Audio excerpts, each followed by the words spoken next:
Welcome to Heroically Inclined, my Ivory Order in the Shattered Lands. This is going to be Session 9, Heist, maybe. So this time, though, we do have 4 players, so we can actually move forward with this one. Last time, while we were here, Zero and Hrothgar did a little bit of investigating. They went and got some more information about the sword that they found. They also spoke with a dockmaster in the capital city, and he sent some thugs after them, which they were able to dispatch with the help of Creon, Captain Creon, one of Sapphire's friends. And then they headed back to the warehouse to meet up. During that time, Salnitro's expertise with the fixing things and repairing things was hard at work on some contraption, along with the help of Flit, as well as anybody else who's kind of hanging out, because that's how it worked. So now, joining back there, you guys are in the warehouse, which you came back to after freeing the prisoners. The prisoners are, for the most part, still there, being housed. And Sapphire's kind of like going over some paperwork and things, speaking with his friend. Let me put Creon up really quick. Captain Creon. So where is he? Hopes if I know which one he is. This one.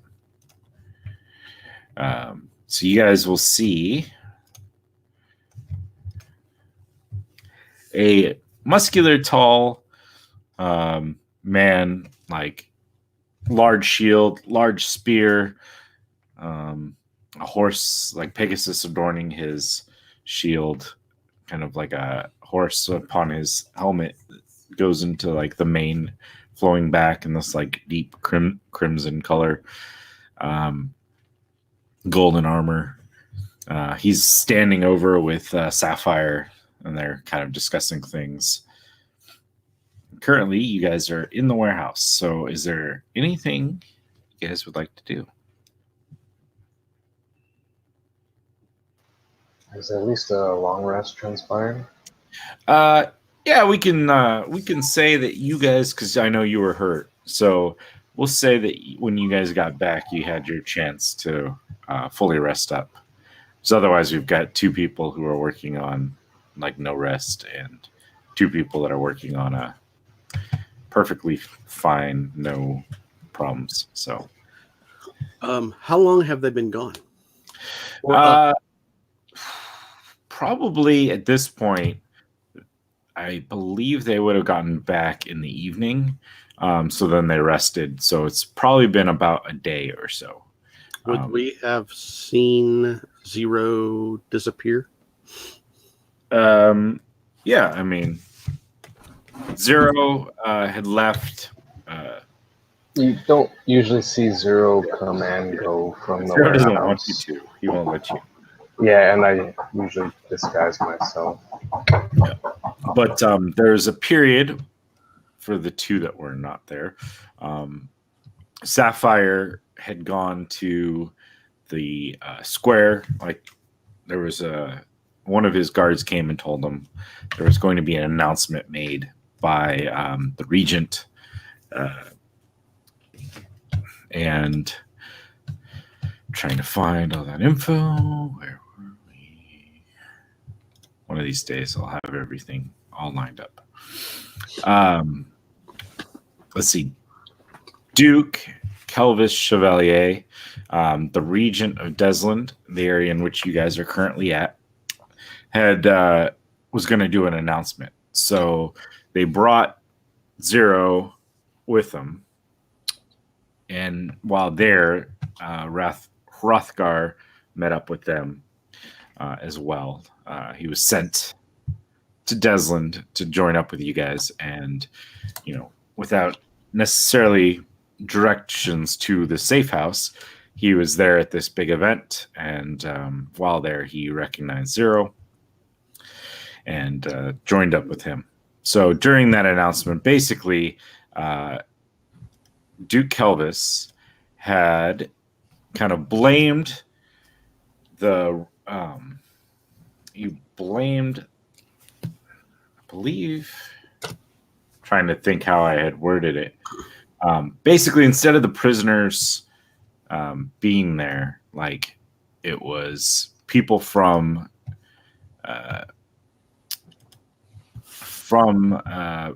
Valermont had come in with, I believe, aid of the rebels, and he was looking for any information to capture these terrorists, these awful guys who came in and, according to him, stole a ship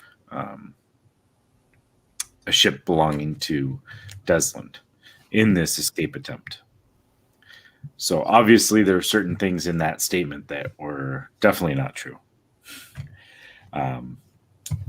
But he obviously is using it as a way to kind of spin, like a PR chance to get the public on his side and get them to maybe help root out the rebels that are plaguing this country and help find these escaped the escaped prisoners and the vile Valermont sailors, military personnel that had come in and freed all these criminals. So instead of claiming that he had all these sailors in his possession, he's saying that those sailors came in, freed other criminals, and were using that as a way to help the rebels and to kind of cause chaos in Desland, putting the citizens at risk. But you guys were back, unfortunately, still working in the warehouse. So this would have been relayed to you by one of the members of either the group or one of Sapphire's men. Flit would have forgot. Yeah. It's a lot. Yeah. So Rothgar would be someone new. For you, probably. Yeah. Because you basically got to the area and then was put on the ship and left the area. Yeah, I don't think Rothgar's met Flit before. Yeah. Yes. So Rothgar was in the first couple episodes. Oh, okay. He had life happen. And Rothgar was busy attending to his own things. And then you came in. And So as soon as they walk in, naturally Flit sees them. And she runs over and hugs Zero immediately. Then looks at the dwarf, I would assume, and puts out her hand and says, "Hi, my name is Flit. Who are you?" And what you see is basically the picture next to me, and she is all of 4'8" and don't even weigh hardly 50 pounds, or a little bit over 50 pounds. Rothgar Goldhammer, well met. Flit, you said. Yes. My pleasure, I'm sure. Do you shake her hand? Yeah, Rothgar will accept the handshake. You immediately notice that your hand kind of sticks to hers, unnaturally so, as she just vigorously shakes it up and down. Well, you certainly have plenty of energy, don't you? Yep. Oh, and she turns back, and standing right behind her is this little mangy-looking halfling. This is Skippy. Hi, I'm Skippy. Skippy, I'd to shake your hand, but I'm still embroiled in this one. Yeah, I've made that mistake once before, too. Apparently work for now. Yeah. I'm going to go back to, doing my thing. As he walks off, she looks at Rothgar. They said I could keep him. That's problematic, but we'll talk about that later. And then she skips off to Sal.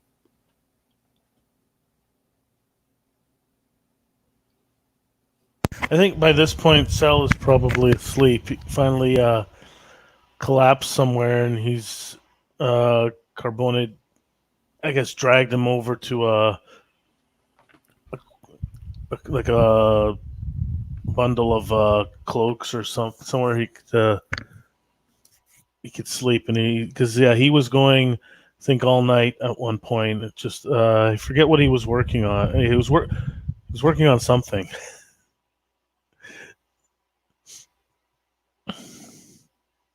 A dagger that returns to me. Whatever random mechanical item Yeah. you think that they may have needed to repair. Yeah, or he's just working on something and you have no idea what it is. Yeah. Until next level. There you are. All right. So, what would you guys like to do? Well, I heard we need to break in somewhere, break someone out, some sort of maneuver there. Breaking into things are really, really cool. Lately, we broke up people out, which was also really, really cool. That's how I got Skippy. I'm up for both. Is this a companion that we'll have to recover? 20. Who? Now, Skippy's right there.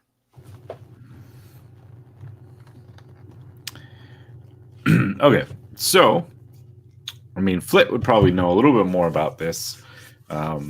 Basically, she has a contact in the city. I don't think he's given you all the details, but essentially he needed something, air quotes, recovered, and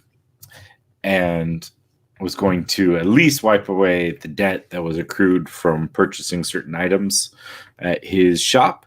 You probably will need to head back to get some more directions as to exactly where and what the item is. I think he was waiting to see when and if you guys were going to do this task for him before he gave you all the details. And beyond that, I don't know if Flit had more or any information. But yeah, so Hassaud is probably the next step, if that's the way we're going. Or I can just do session 10 heist ? Session 11, no. 13 and a half. Yeah. Flit scratches her head, thinks for a minute. Stares out into the warehouse. Oh, so Hassaud has something for us. Yes. And that plan. Don't get time to repay.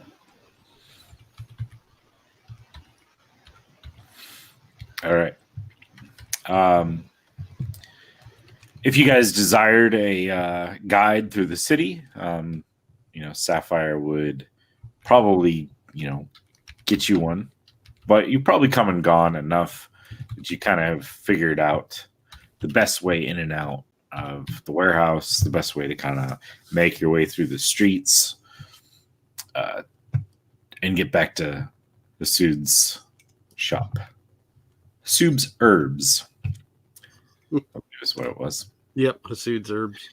Flit's old friend. You still got the picture? Or do I need to send it to you? I don't know. I have it somewhere, but no, it is not readily available. It's okay. Okay, here. Okay. See if I can do this. Anyways, so you guys make your way through the streets. Before you get there, was there anywhere you would like to stop or anything you'd like to do Oh, that's right. You could share it actually too, I believe. You just share a screen. And I found, at least I use Chrome. I found that if I set the pictures to be shared on Chrome, then I can share a tab of Chrome and not have to show everybody everything I have on my screen. If not, you can send it. It's not that important. Okay, well, I'm doing Kind of a chubby, dark skin man with a bit of facial hair, dark facial hair, like a turban basically wrapped around his head, wearing light kind of robe, like garments. There you go. Sent it in your Facebook. Oh, okay. Yeah, okay, here we go. Let's do that. I can share screen.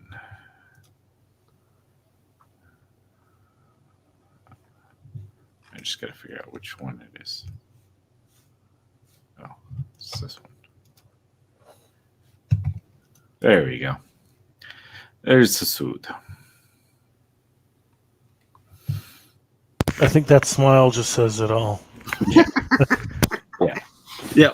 Obviously, perfectly above Very board, inviting. Yes. and would never, do anything shady.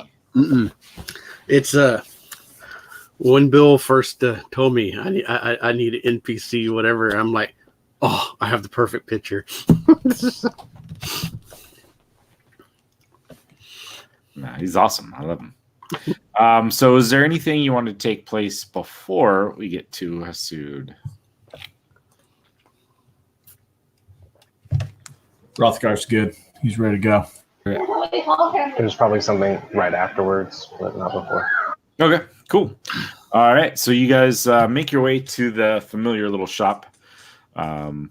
As you open, you see him standing behind the counter, speaking with an old woman, kind of bent with age, fairly pale skin, like white hair, very plain, kind of like tan and brown garbs, obviously not like super wealthy. And he sees you guys as he's kind of wrapping up whatever he's doing with her. And says, "Oh, hello, my friends. How are you doing? One moment here. I'm finishing with this lovely young lady here, and then I'll be right with you." And so he finishes like wrapping like it looks like a group of different types of herbs, like in like this kind of tan piece of paper, wrapping it up and then tying it off with like a little piece of string, and hands it to her. "And there you go, my dear. When you need more, you come back to Hassaud. I take good care of you.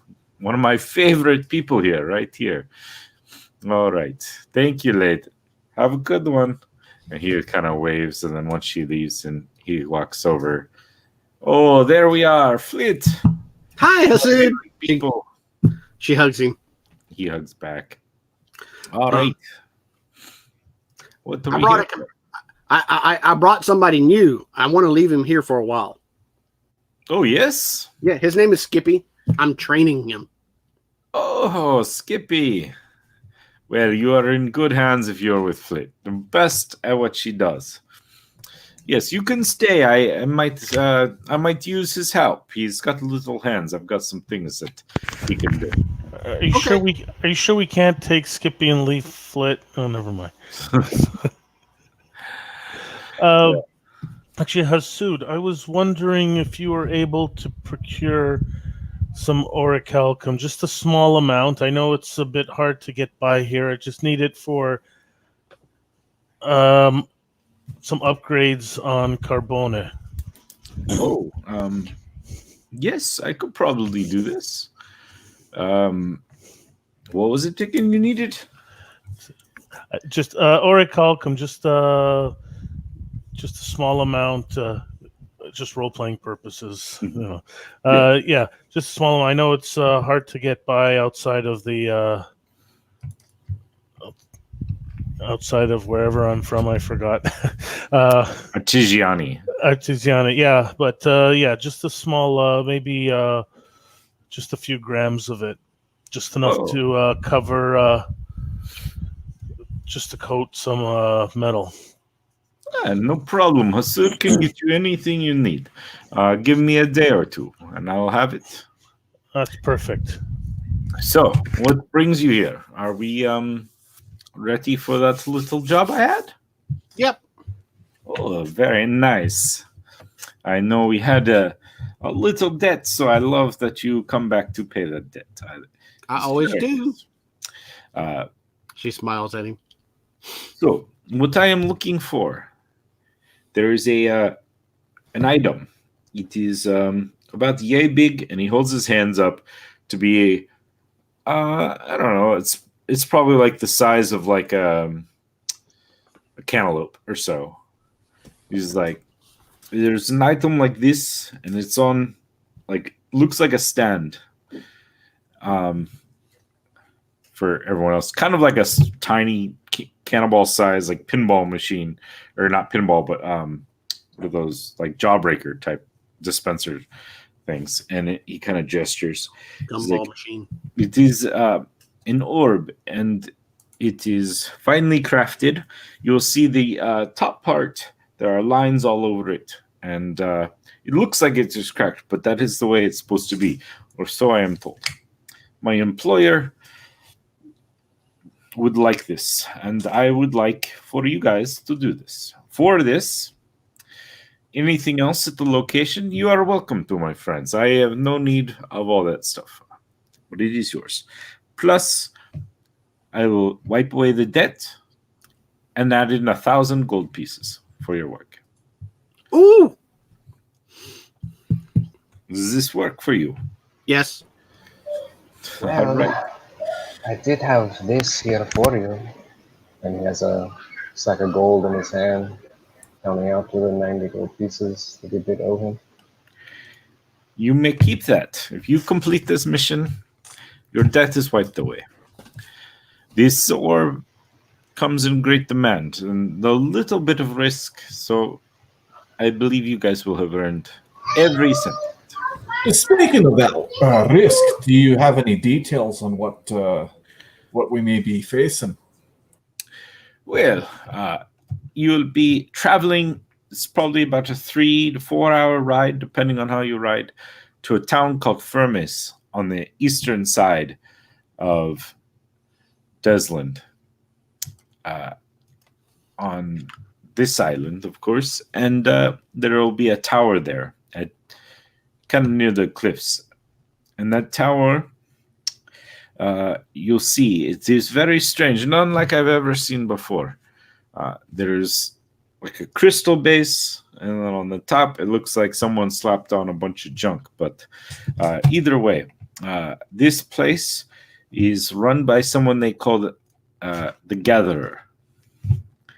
And I don't exactly know what type of security he has, but he is sure to have some sort of guards.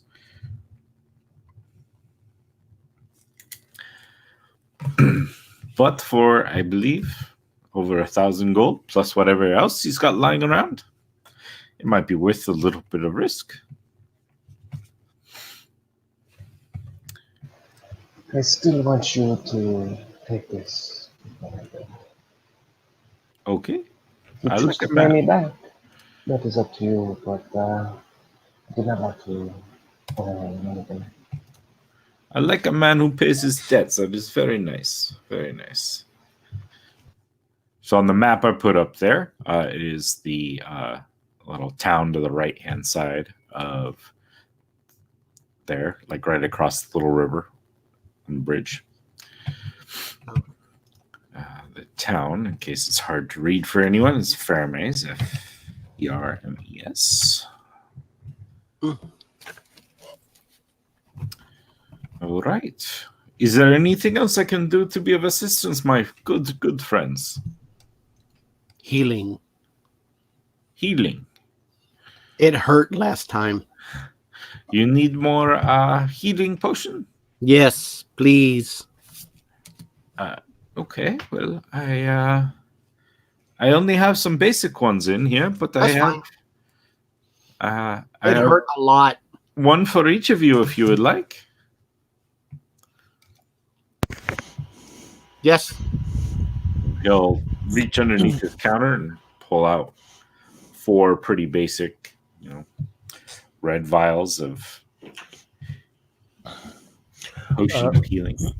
Sal doesn't. Sal seems preoccupied with something. He doesn't grab one. Sal's got enough.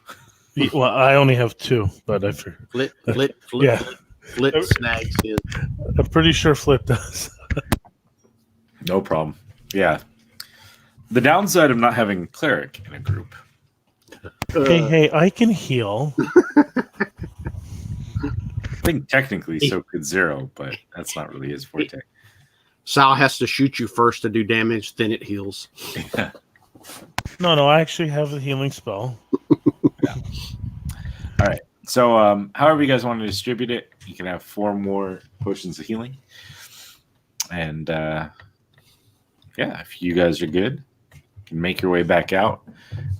Find some horses for rent. We can say Hassaud will probably have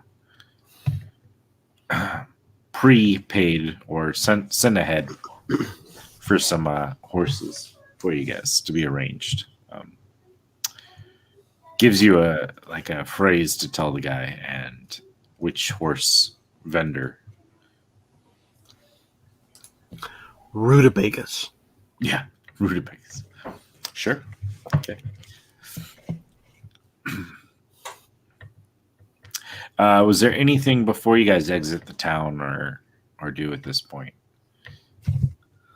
I think Zero had something.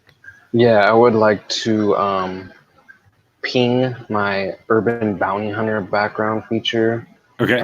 for any additional information about where we're going. Okay. Perfect. Yeah. So as an urban bounty hunter, believe what it's about, like criminal organizations or things like Ear that. to the ground. Yeah, I have someone that's willing to give me. Okay. Yeah, I mean, you're not super familiar with this particular island, but you do know like where to go, like what places, what kind of like seedy locations you could find. You probably even stand in a crowd and spot the guy who would be like the confidential informant. And as you kind of walk through the town, you find some kind of dive bar area, and you slip in, finding someone that you know would be the one to talk to. Whether you want to go for like a criminal sort or whether you go for the guy in there that you know is like basically the undercover cop or whatever, to get some information. And they will relay to you unless you would like to, go through questions. But I think the way your thing works, you just kind of get some info. That the town Firmus is like a little crappy town, but basically the Gatherer runs it. Like he is the main source of income for a lot of these people, or he like pays them off. So none of them will tell what exactly he does or what his exact affiliation is. But basically, like, he is a smuggler. And, he is he gets items, he gets things for some organization. They don't have the exact information on that, but he's tied into somebody else. And he kind of is a middleman for that. And he pays the villagers both to, like, keep them on his side, to do small little errand work for him. Other than that, the village, they basically just like, they're farmers and pastoral. They raise, pigs and sheep and chickens and stuff to sell to the city. But in general, they will kind of keep him protected, or at least not report him for anything or any weird things that go on. I think that generally gives what your feature would do without any crazy rules. Sounds good. Thank you. Cool. All right. Anything else, or we start heading out? Okay. So you guys exit the eastern gate. You acquire a couple of, you acquire yourselves 4 horses by telling the horse master at that area, Rutabaga. And you're able to take these 4 horses or, large pony or whatever Rothgar would be on, and start heading east along a fairly well-traveled road.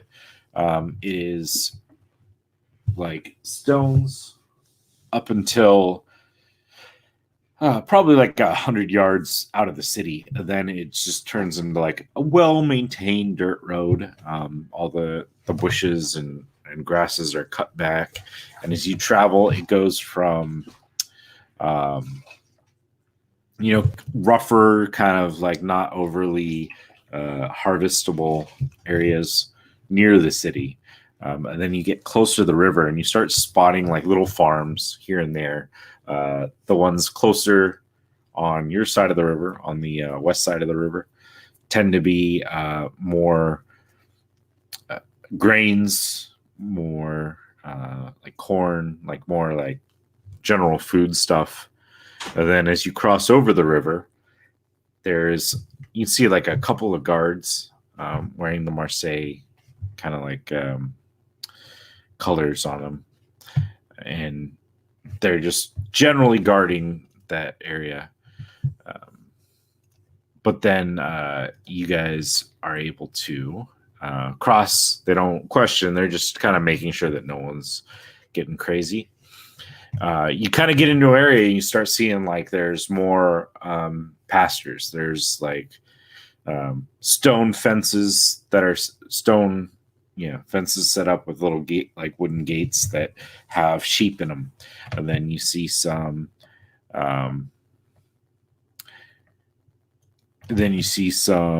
areas that have similar ones that are like higher that would have some like cattle in there. A bunch of pigs. That seems to be a pretty popular one because of how quickly they breed and everything like that.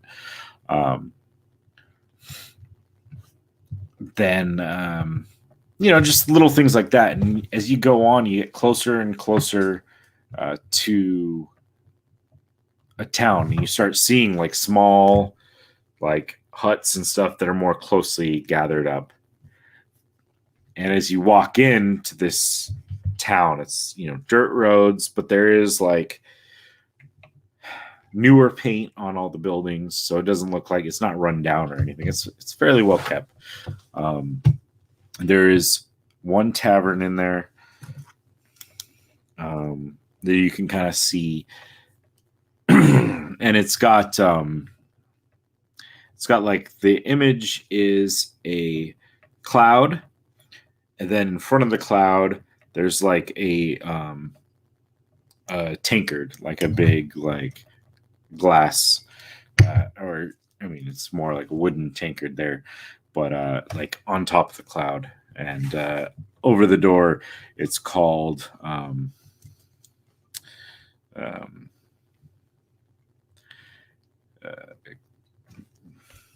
pints. It actually just says spirits and beer. Like it doesn't really have a name, but they call it the Cloudy Tankard. Like most of the locals will call it the Cloudy Tankard. I should really write these things down before. And you can see though, like the minute you get in the town, you can see on the eastern edge of the town, and even a little bit out, you see there's like this weird shape. Like, so it looks like a giant treehouse built on top of a structure that sparkles in the sunlight, this like greenish color. And from the distance, it's kind of hard to make out exactly what it's made out of, but it looks fairly smooth. I mean, there some angulars and the sun kind of jets out in different colors, but it's sparkling in the sun. And on the top it's made, and I mean, it's not poorly put together. It's just, it obviously didn't go with whatever was on the bottom half of the structure. So there's it looks pretty tall from the distance you're at, and then you can see like it's built out of wood. This top like section of this tower, that is, pretty obviously the location to head to. Weird. Is that where we're going? Sal. Is that where we're going? Sal. If you don't answer her, she's just going to keep saying it. Sorry. He pulls off his. He had something on his head. Did you say something, Rothgar? Sal. Oh.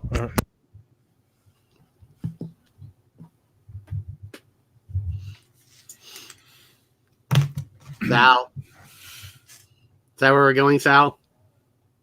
She pokes him.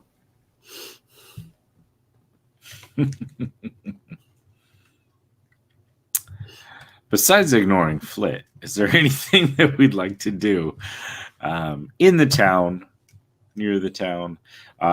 It's you guys left fairly early, so we're probably still like 11 in the morning or so. So as you kind of like walk through the town, there's people that are kind of here and there scattered, but it's not super busy in the town. More of the people you saw out in the fields and such. There's one bored-looking half-orc leaned up against the door of the Cloudy Tavern, Tankard. But other than that, like, there's not much that looks, super crazy going on. How long has it taken us to get here? It took you about 3.5 hours. It's not a hard ride, pretty open road, but they do have them fairly spread out. Right before we arrive, I would like to consume spell slot to cast Disguise Self. Yeah. Perfect. Let's go with a female elf. Nice. All right. Ooh, you're pretty.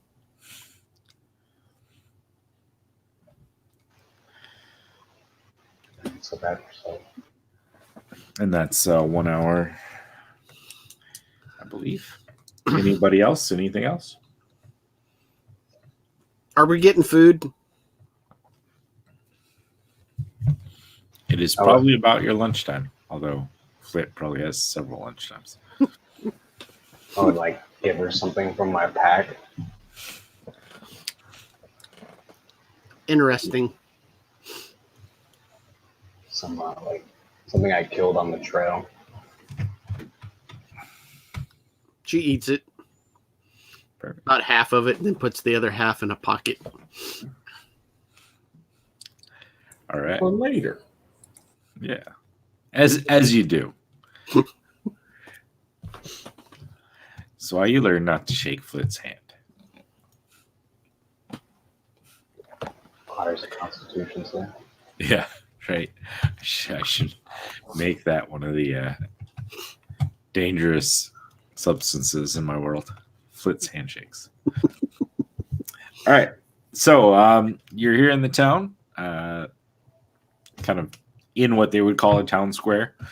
You see like there's like a little jail off to one side, like it's the sheriff station essentially there. Kind of like a dusty old west sort of town, farming village in general. What would you like to do? I mean, I don't want to just assume you guys go straight up to the tower, but if you just want to skip to walking over to the tower, we can move closer. Yeah, I don't really have any good ideas of what to do to prepare it. Yeah, I'm okay with just let's scope it out and see what we're up against. All right. So you guys continue through the village. I'm assuming probably fairly casually, like you're traveling along the way. Like you have some other business to attend to. But as you get closer to this tower, you see it's pretty tall, and you guys saw it from a distance. It was further away than you probably thought. So there's a point where like the farms and stuff will stop. Then there's still a good distance between there and this tower. And as you get closer, there's a hedge that is grown and built and like well manicured around this tower. At least as far as you can tell, it looks like it goes all the way around the tower. You're also quite a bit closer to the cliffs here, to the edge of the island. The tower is situated like within a very short walk to the edge of the actual island. And there's an opening in the hedge in the front. Like the road just that leads up. There's nothing like actually closed off there. There is did you guys bring your horses all the way through? Are we stopping at some point outside? What are we doing with the mounts? Yeah, I don't like the idea of keeping them in the town in case we have to dart out. Probably just, hobble them. So some ways away going on foot would be my suggestion. Flit is eyeballing the horse and taking measurements, and then opening the bag and looking in and looking at the horse.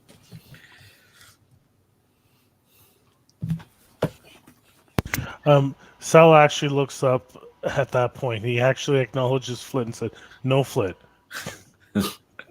What? So you'd probably be able to find like a small like area of trees that were, somewhere near the road that you could probably like put the horses at if you wanted to, a ways away from the hedge, or you could probably tie them to the hedge if you wanted to. What is the terrain like here?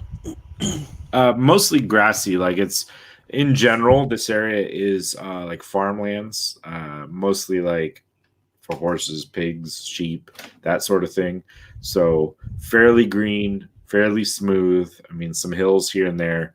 There's a couple of like spots with trees here and there, probably so that the animals can kind of get some shade and everything.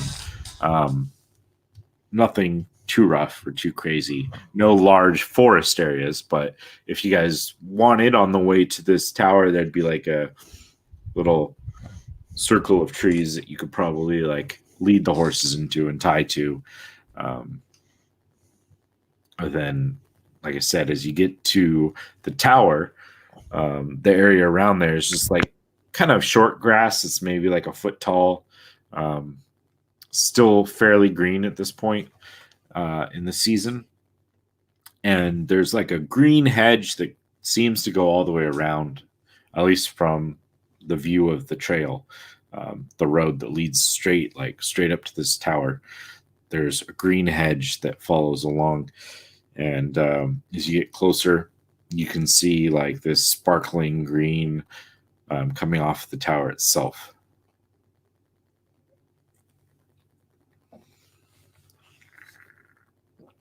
You're muted. I know. It just dawned on me. Can we actually see the actual building itself as we ride up? Yeah, so as you get closer, there's the hedge that's probably 10 feet tall. With an opening, like it's, just like a square, like it's cut off on the side. Doesn't go over the road or anything. But then you see it's a generally round structure. It's green. It sparkles in the sunlight. There are some hard angles, like it's not smooth all the way around, but there's like little spots and different angles all the way up the side of it, but nothing like juts out. Nothing. It's just like geometric, like lines meeting each other. Then on the top, it's like a wooden structure that is stained wood, so it's not like any color. It looks like it's wood. It wasn't painted with anything other than some sort of lacquer to keep it nice and clean. And that goes up. It's about 80 feet up. There's like this stained wood area. And that is made into like a octagon sort of shape on top. So those are flat, smooth, like lines to form an octagon, and there you can see a few windows. Okay, that's what I was about to ask. Is there From window? where you're at. Yeah, there's a few windows. Then it looks like on the top there's like a crenellation up top. So it kind of looks like they're set up to be like a castle sort of thing, but they're all made out of wood. But that's, you're looking at probably about 120 feet up to the top of this platform. Okay.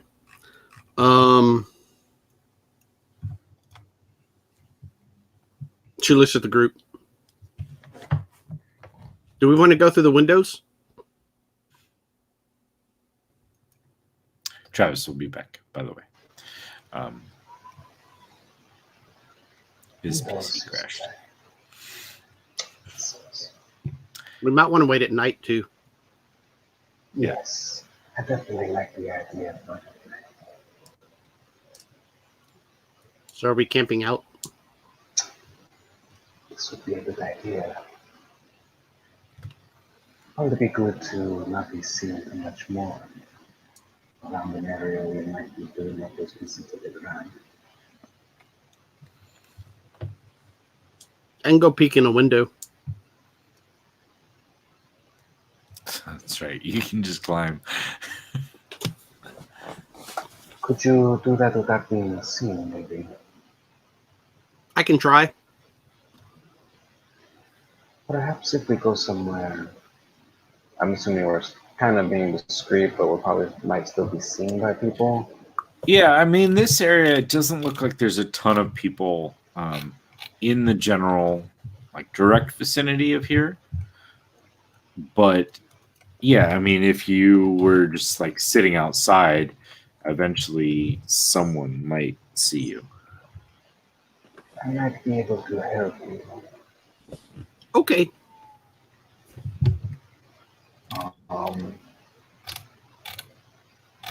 You might still want to wait until it's later, but if you want to get an eye now, I won't stop you. Also, remember you do have the gauntlets too. Yep. I think you have like spider walking. Yeah, he has spider walk. Now, the gauntlets have about a 60-foot range as far as, like, it's a 30/60 range. So, I mean, you certainly can try to get it onto the actual wall of this structure. So far, I'm assuming you've just gotten to the hedge and kind of peeked around a little bit. If we want to go further or in. So does the hedge go all the way around? Can we tell from your view from the road? The hedge looks like it goes all the way around. Straight ahead, you can't see the doorway to this, like, building. Mm-hmm. It's obscured purposefully so from the road.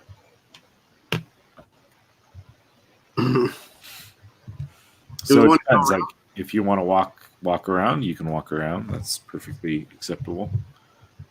She does so. Okay. So if you're on the outside of the hedge, you walk around. The hedge looks fairly solid. It goes all the way around, except for on the back side, like, the area closest to the cliff, which is probably, like, not complete 180 from where you were, but probably like 120 degrees or so, just so it's out of sight from the main road. There's a doorway, a small doorway. There's a path that leads from the doorway, like, down over to the cliffs, and some stairs. It looks like that head down the side of the cliff. So that disappears from view. If you go all the way up to the doorway and you peek in, you can kind of spot, like, this wooden doorway that looks like it was framed out and put, like, oddly into this space that in the side of this structure. Like, it wasn't designed to be there like that, but it was built up to be a very secure looking doorway, but it obviously does not mesh fluidly with what was there. All the holes and gaps were filled in, but it's a very solid looking, like, oak door with one of those, like, grates up front, like gates up front. It would be a little opening, but that's shut. So like where Oh, someone could open it up and peek in and see Mhm. who's outside and shut that part. So yeah, that's what you can see from there. Flit rides back around. Did anybody go with her, or did she just go off on her by herself? I'm probably not far. Okay. She rides back. So there's a door with one of those little gate thingies on it where you can peek in and peek out, peek in and peek out, peek in and peek out. Keep going. Huh? Yeah, keep going. Oh, yeah. So we might be able to get in there instead of having to climb the building. Because I don't know if Sal can make that. Can you make it, Sal?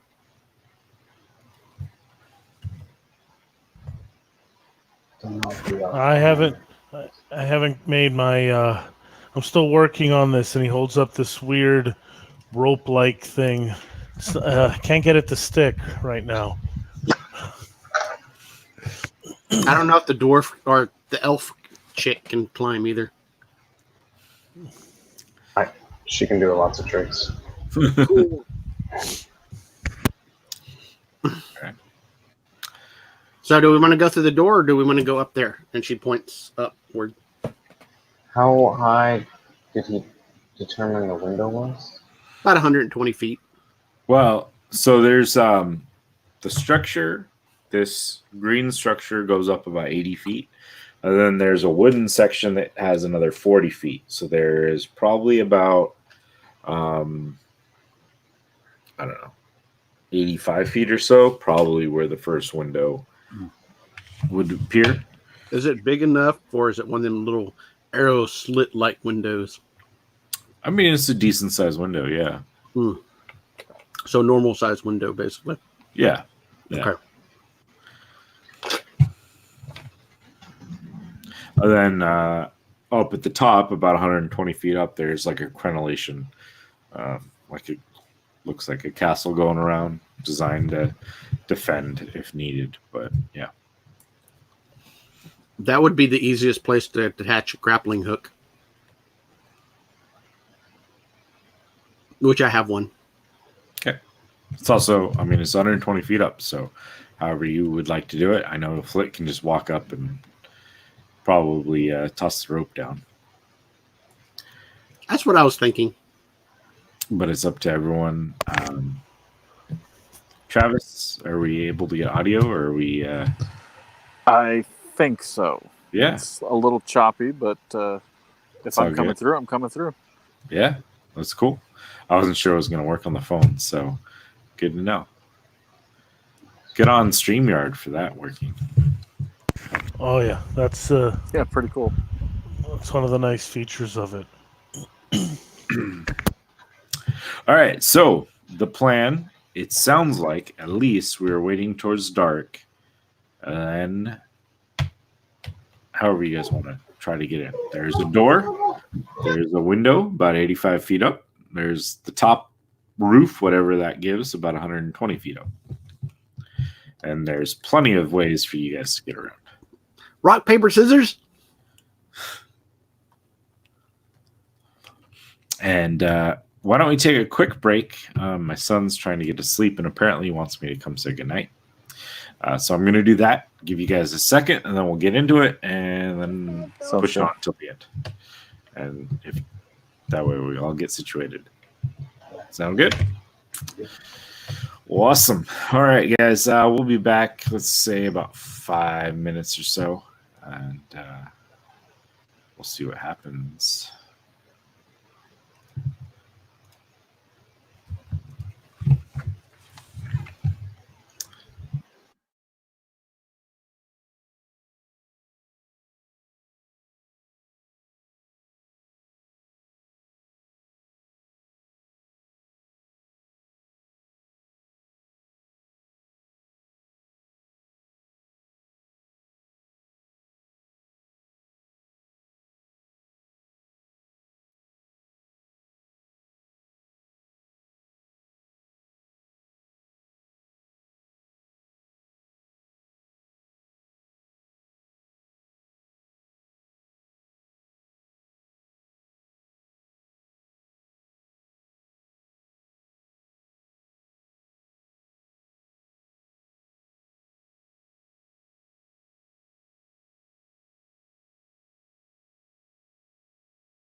I hear people. I'm back. Da, da, da. I am back. Got my Guinness going, Awesome. you know. Sweet. I figured after the first drink, which was not very good. It looked weird. So I had this. I bought my wife these hard kombuchas. Like one of her friends was all about them, so they had them at Costco. So I bought. Apparently, Paul's having issues. Oh no.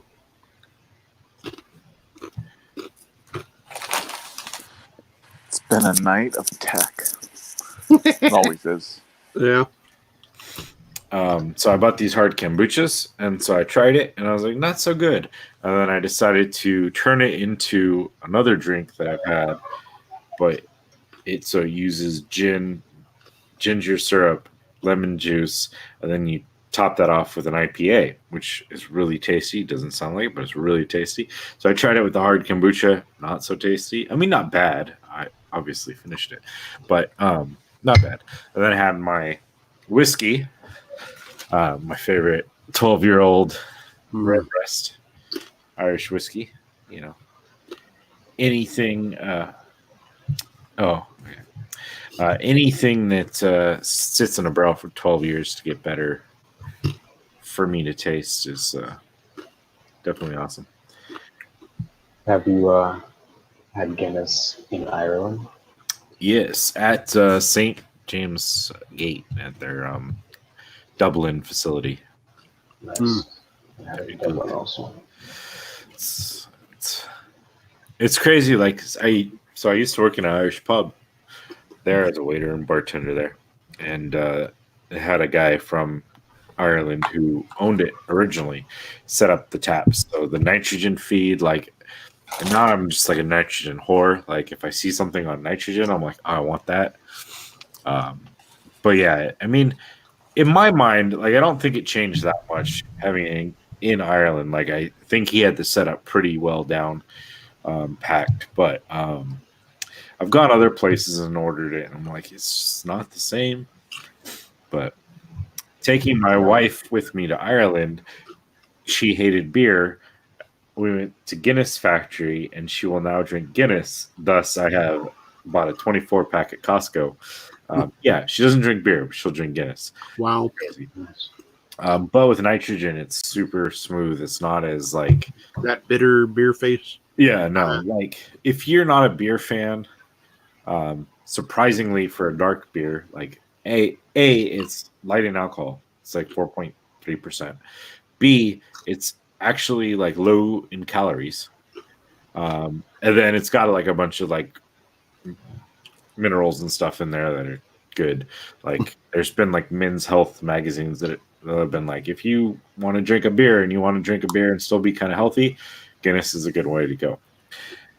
I say, being a purist, never drink it in a bottle. Always get it either in the can because they have the nitrogen widget, or an Irish pub that has it on nitrogen. Oh wow. Interesting. All right. Bartender rant. Yeah, it's Done. way better out of that nitrogen can. Yo, it's so good. It's night and day. Like otherwise you get that like harsh coffee note that everyone says. And it's, very strong flavor, but with the nitrogen, anything you've had with nitrogen just mellows it, smooths it. So, yeah, it's my fave. I normally don't drink. I think Paul's back. Oh, there it is. I don't normally drink beer, but I figured that if I kept going with hard alcohol, I would not be able to speak by the end of this. If it's next to me, I'll drink it. But yes, Or you do that 1600 beer, with the heavy diluted water in it.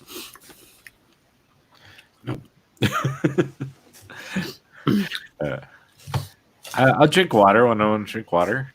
But I prefer all my water to have been distilled or fermented in some way. But then I'm a professional. All right. Are we ready?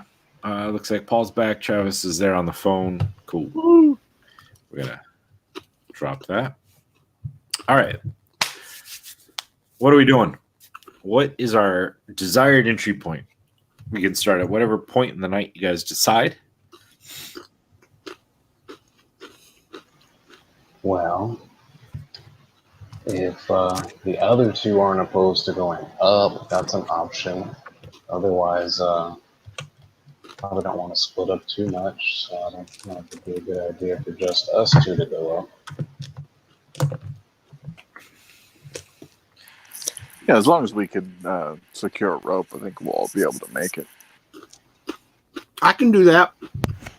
Well, mostly. Just because I can swing a maul around doesn't mean I'm strong. Oh, ow! She takes out the tape measure thingy.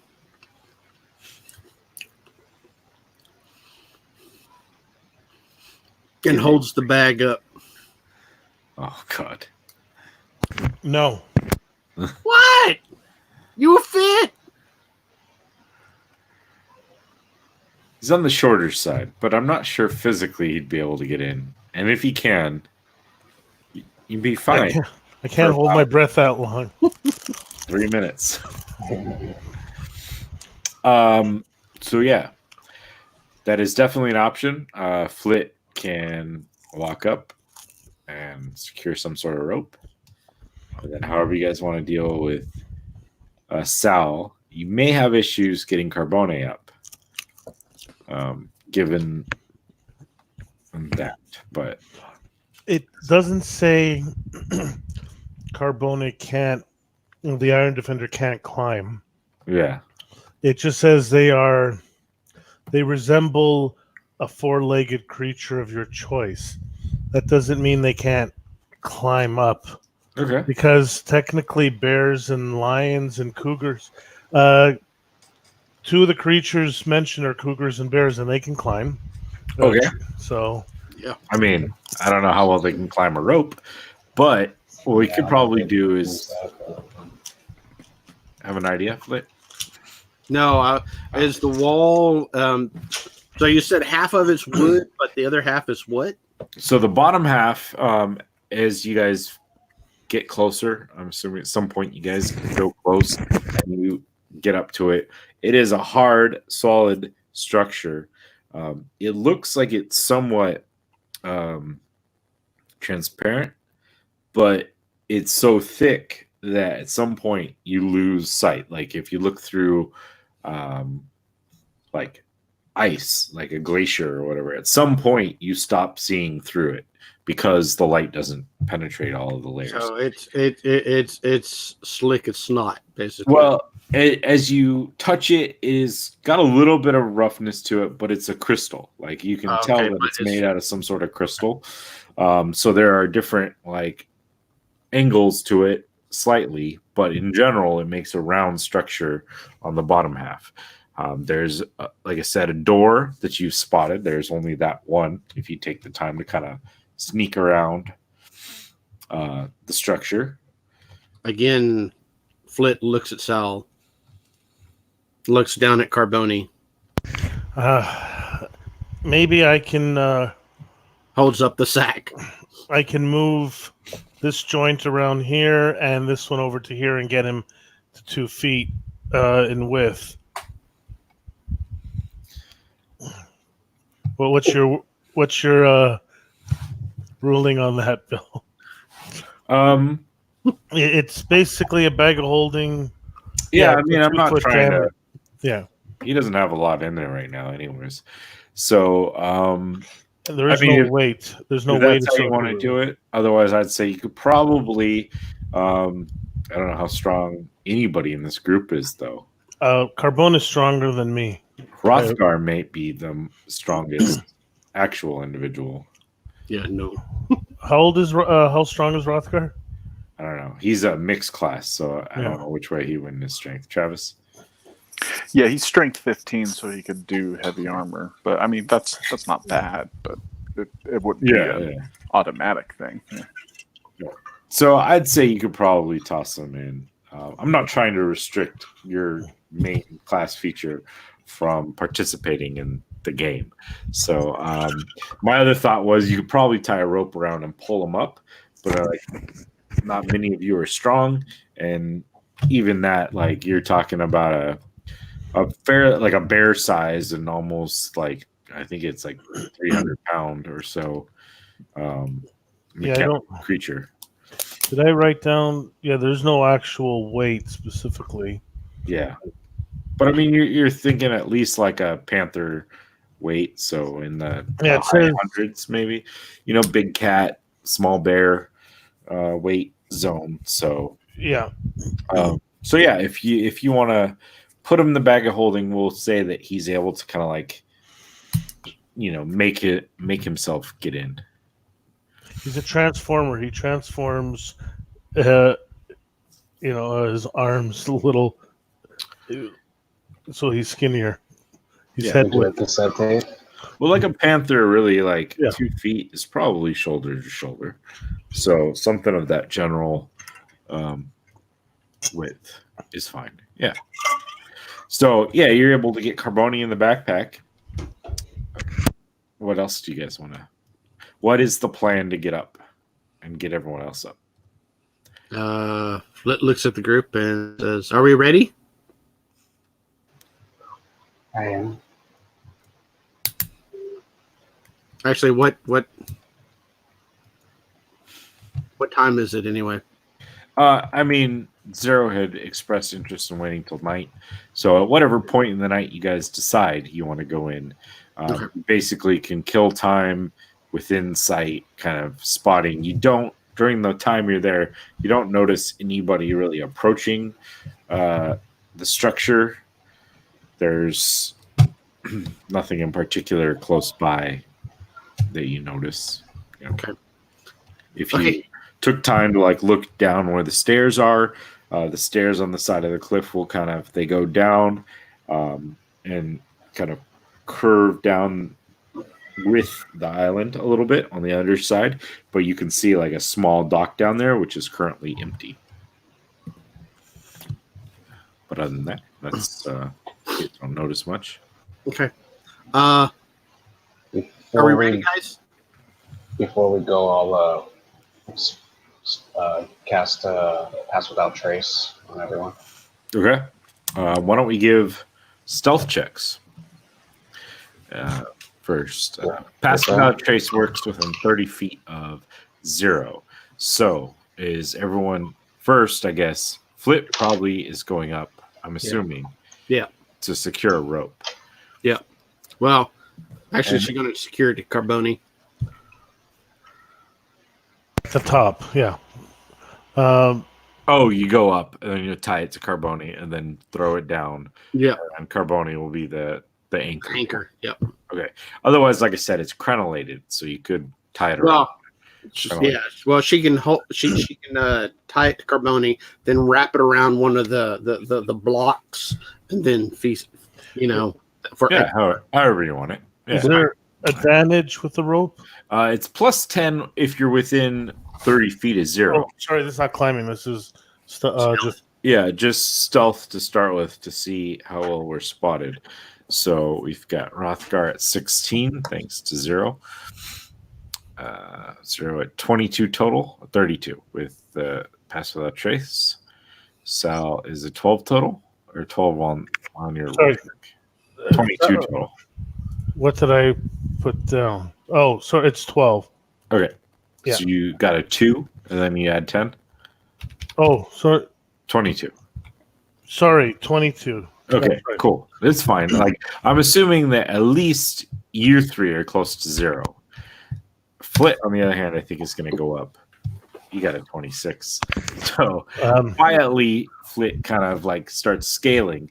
Now, so you go up.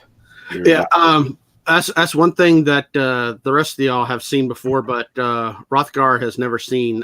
She just walks straight up the wall without a problem. Well, that's something else. You also notice that she never has shoes on either. Yeah. So Yeah, her skin, she's just able to kind of like cling like Spider-Man. She walks up the side of this crystal structure at about 80 feet. You see there's like the top structure goes out a little bit from the crystalline structure made out of wood. It goes flat there for a little bit. Of course, you're able to kind of like make your way around. Then if you want, like there's a couple points there. There is a window as you get to the point where you are. There's a window a few feet off to your right side, and another one a few feet off to your left side. Otherwise, you can continue up. She peeks in. All right. Give me a perception check. Start rolling some dice. Woo-hoo. I mean, we just did a stealth check, but let's kick it up. Did you want a stealth check from Carbone? Because if so, he got a 6. Well, he's currently in a backpack, so you're fine. Oh, all right. In another dimension. He's So- very loud in there. Yeah. All right. Natural 20. Okay. So You see a dark shape like curled up in the 24. room. And so the room itself, you can also see fairly well with the moonlight coming through these windows here. Let's get to room descriptions here. So you see a large bed. It's like a 4-post bed. There's no like, they're probably like 7 feet up. They have these like huge wooden posts, finely crafted, everything like well made. Looks like luxurious, soft pillows, sheets. The sheets themselves are like this pristine white. And there's like it's a light blue, like comforter looking top on it, which looks like it's got like small pearls like embroidered in different spots all over this comforter. There are eyes get big. several platforms like pillars that go up about 3.5 feet in the air that are flat on top, and then there's like different items on each of these pillars, and there are about like 5 of them, 5 pillars sitting there. There is a chest at the end of the bed. There are a couple of bookshelves that you can see like directly across from the window area that seem to have like different, I mean, from where you can see, it's just like several books. It's not like super packed with books, but there's like a couple little like trinkets there, like nothing. There's like some painted pictures that are somewhere up there.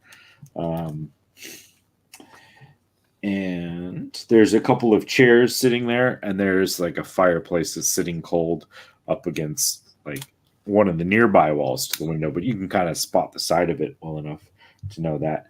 But in the middle of, like in front of the fireplace, there's a rug on the ground, and on that rug, there's a very dark, like large creature that seems to be like napping there.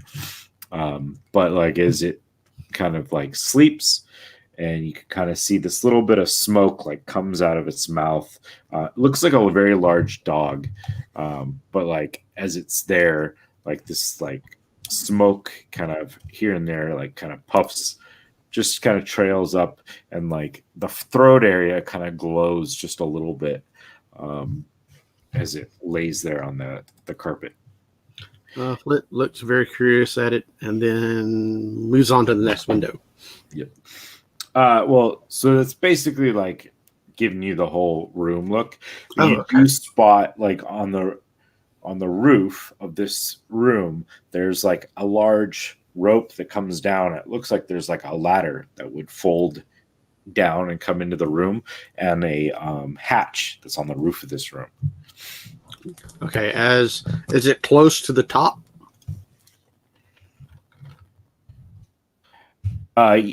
Yeah, so you would probably figure that this hatch would probably go to the roof. Okay, so go on up,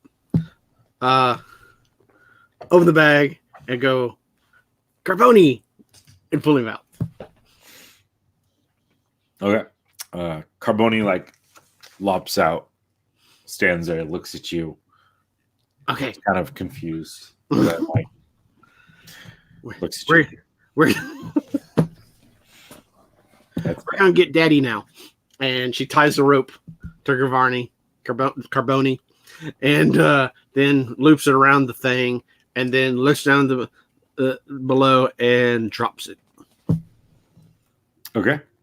And I don't know if anybody can see her, but she does this little maneuver. Probably not at 120 feet up, but Yeah. Yeah. So a rope will drop down near you guys, and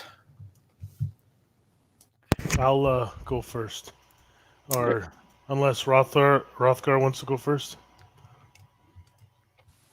Because I think we got to be within 30. Zero's in the middle.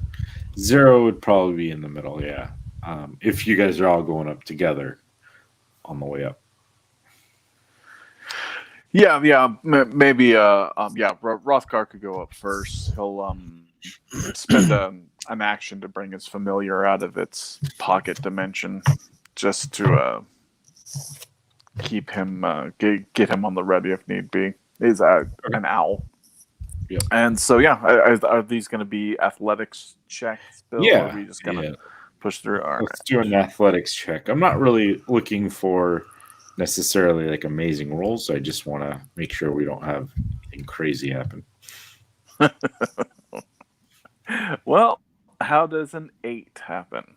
That's fine. I mean, like I said, I basically like you guys are climbing up a secured rope.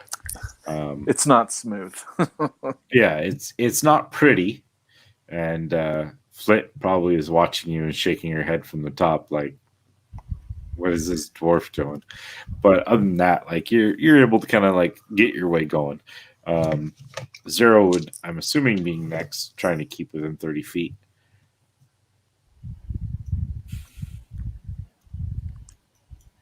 As he's figuring out his 7. So, Okay. Yeah, I mean, again, you guys aren't the best climbers in the world, but you're pulling your way up slowly, probably slower than anyone would like. And let's see, how bad does it go for Sal?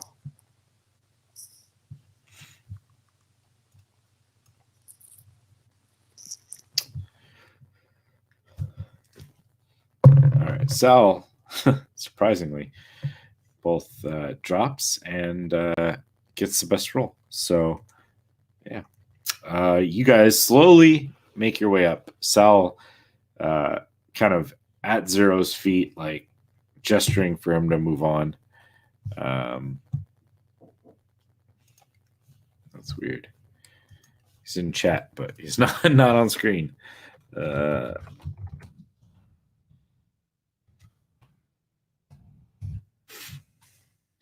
guys finally get your way up.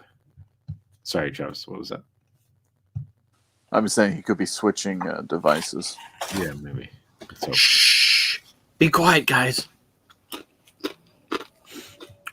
There's a thing down below us. It's a big puppy that has awfully bad breath. Yeah, this is wonderful news. You can see it come out of his mouth. His throat looks sore too. Like he's got a really bad throat sore thingy. mm-hmm. It's all red and stuff. So as you get on the roof, it's a wooden structure.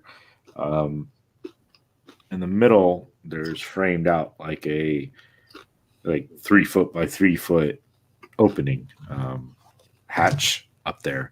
And there seems to be like a there's like a keyhole built into the roof area of this hatch.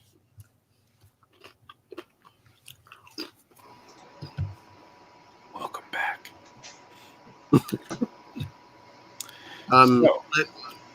Actually, How long did it take him to get up here? It took them a little while, based on their roles. Probably like 5 minutes though. Like Okay. they didn't do great, but they got up. Okay. Flit didn't get bored watching them then. Not too. It was probably pretty comical for her watching two of them flounder, then Sal just being like, "Come on, guys."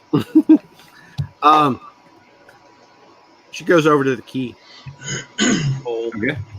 Pulls out her stuff and begins working on it.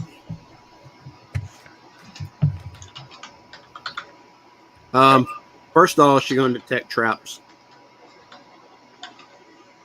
So what was that? Investigation? Yeah. Okay. Nope. 8. Okay. Yeah, it seems to be untrapped. Okay. Picking locks was... It's like thieves' tools, which you're proficient with. So it's proficiency plus dexterity. So what is that? 3, I think, at level 5. Plus 3? Yeah, we're at 3. Oh, plus. Okay. So it should be like a plus 7 at your spot or something, depending on what your stats are. Okay, so let's see. So it's plus. Anyway, I'll have to look at where. Am I there right now?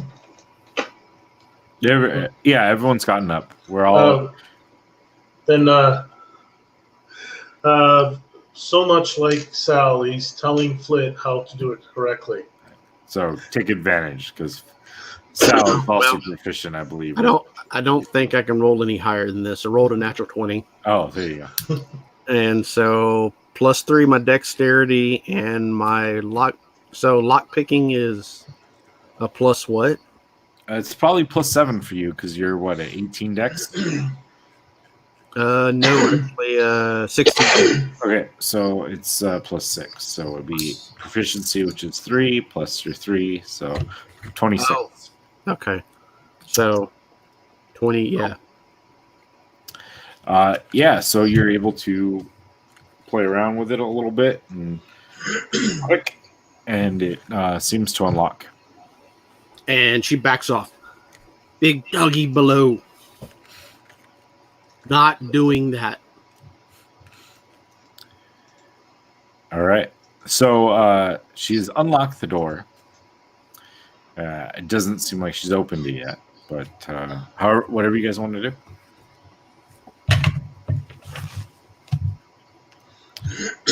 Nothing could go wrong, I'm sure.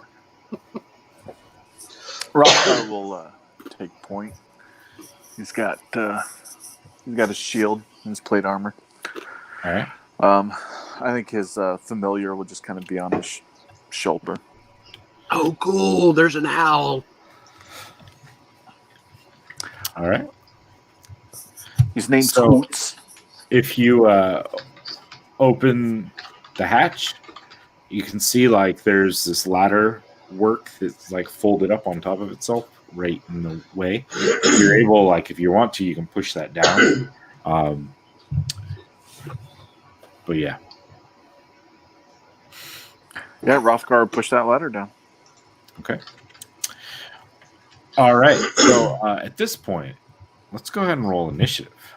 I can And do it's that. the alarm spell that I failed to notice set up with the doorway was I should have cast that spell.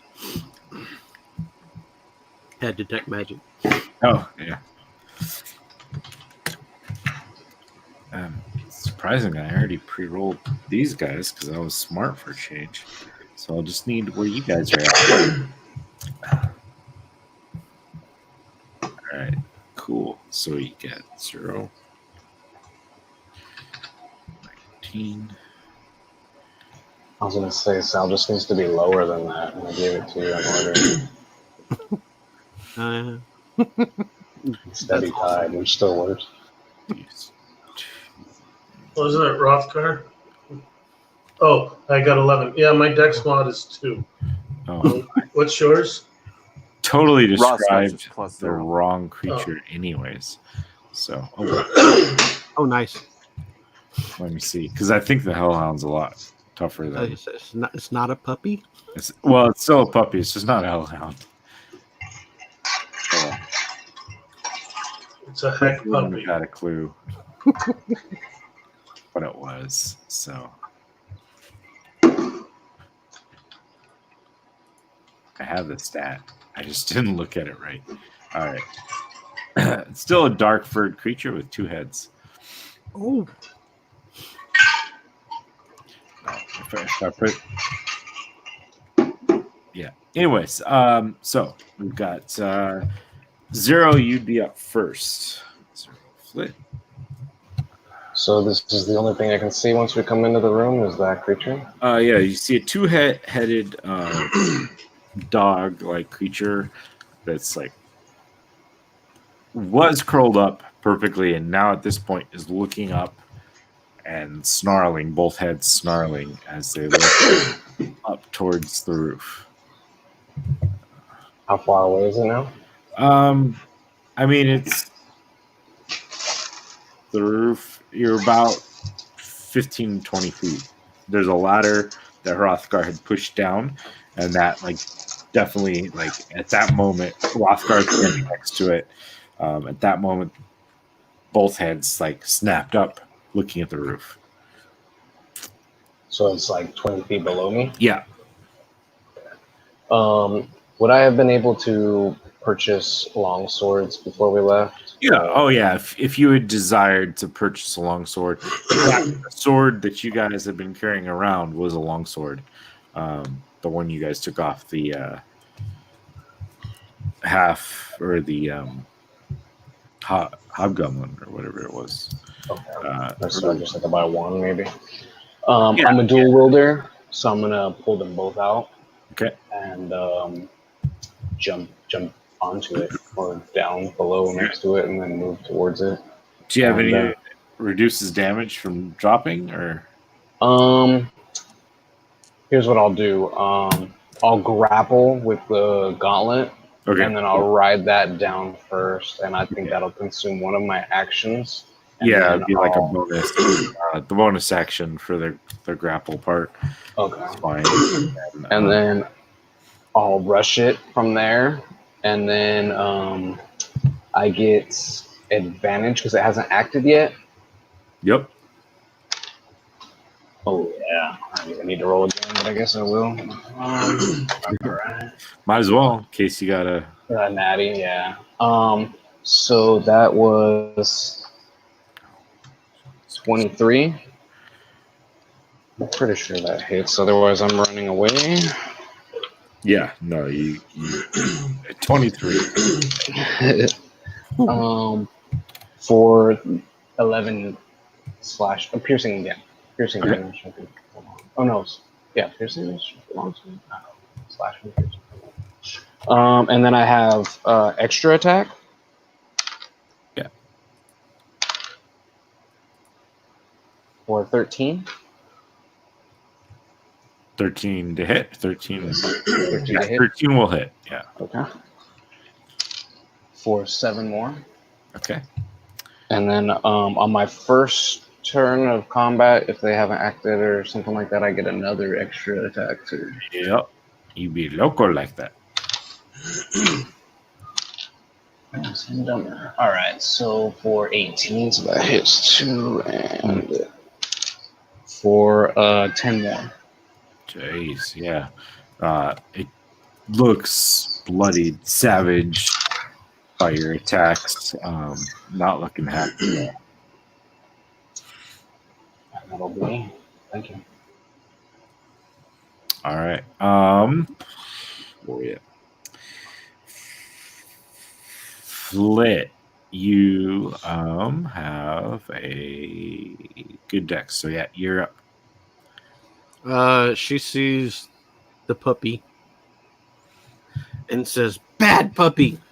And as she says, "Bad puppy," she does her little hands, and suddenly she spits out poison. All right, awesome. What is is it save or Poison spray. save? I think it's a decent roll. Probably passed. Let's see. Poison.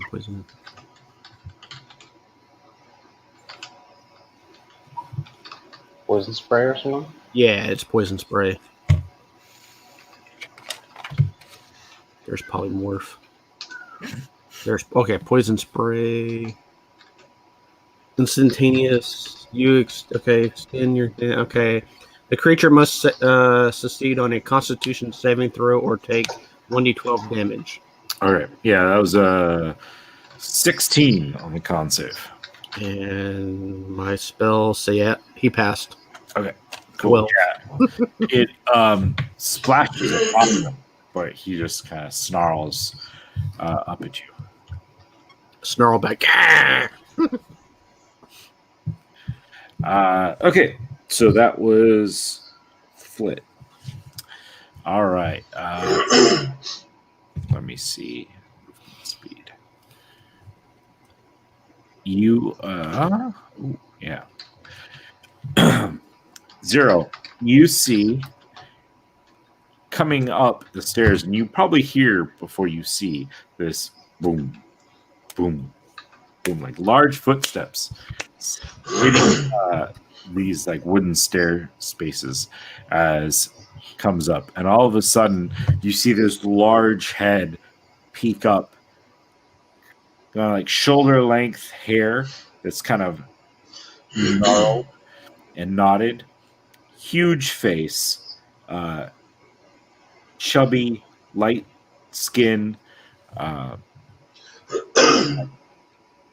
huge teeth spaced out, and as it comes into full view, fully steps up, you see it stands about like 8 feet tall, 9 feet tall.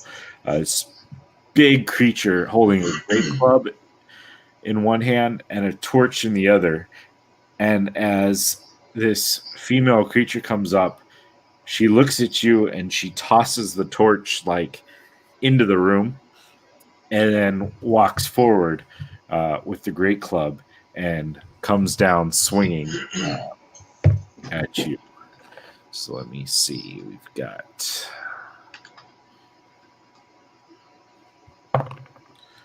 21 to hit, 0.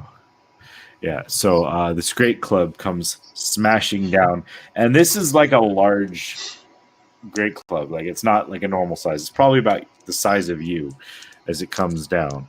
But doesn't roll great. So 8 points of bludgeoning damage as her attack comes landing down on you.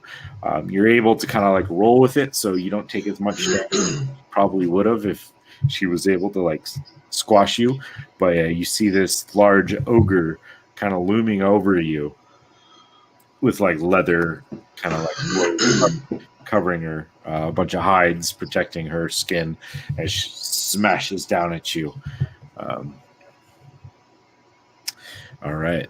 Shortly after she comes up, you see 2 other large creatures, not quite at her size, about a foot shorter, step up and look at you. And one looks at Zero and pulls out a javelin and is going to huck a javelin at Zero. Oh, it helps if I roll a d20, not a d8. That's not so good. 16 to hit you, Zero. As of right now, I think I go up 1 from dual wielding. I'm double checking. Okay. But I think you tie, so I think you hit me either way. All right. Yeah. So this massive javelin they send, I'm going to roll, and then you just tell me that whether 16 or not works. If 16 hits, that will be 9 points of piercing damage as this large javelin comes slamming into you. The other one pulls back and chucks I don't know what those numbers are there for. HP. Oh, okay. Cool. Chucks up to towards Rothgar, who's still like kind of standing in the doorway. But that is only an 11, so I'm sure that will not hit Rothgar. Absolutely not. All right. These guys. Then that is that part. So Hrothgar and Sal, you both have the same initiative as per the Sal's rules. quicker. Yeah. So So I go next. Yeah, Sal's got it. Okay. Just trying to think. Zero looks bad. So there's this two-headed dog and two other creatures.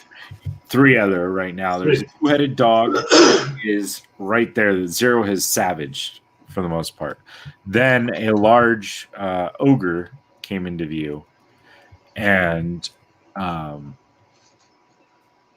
hit Zero a little bit.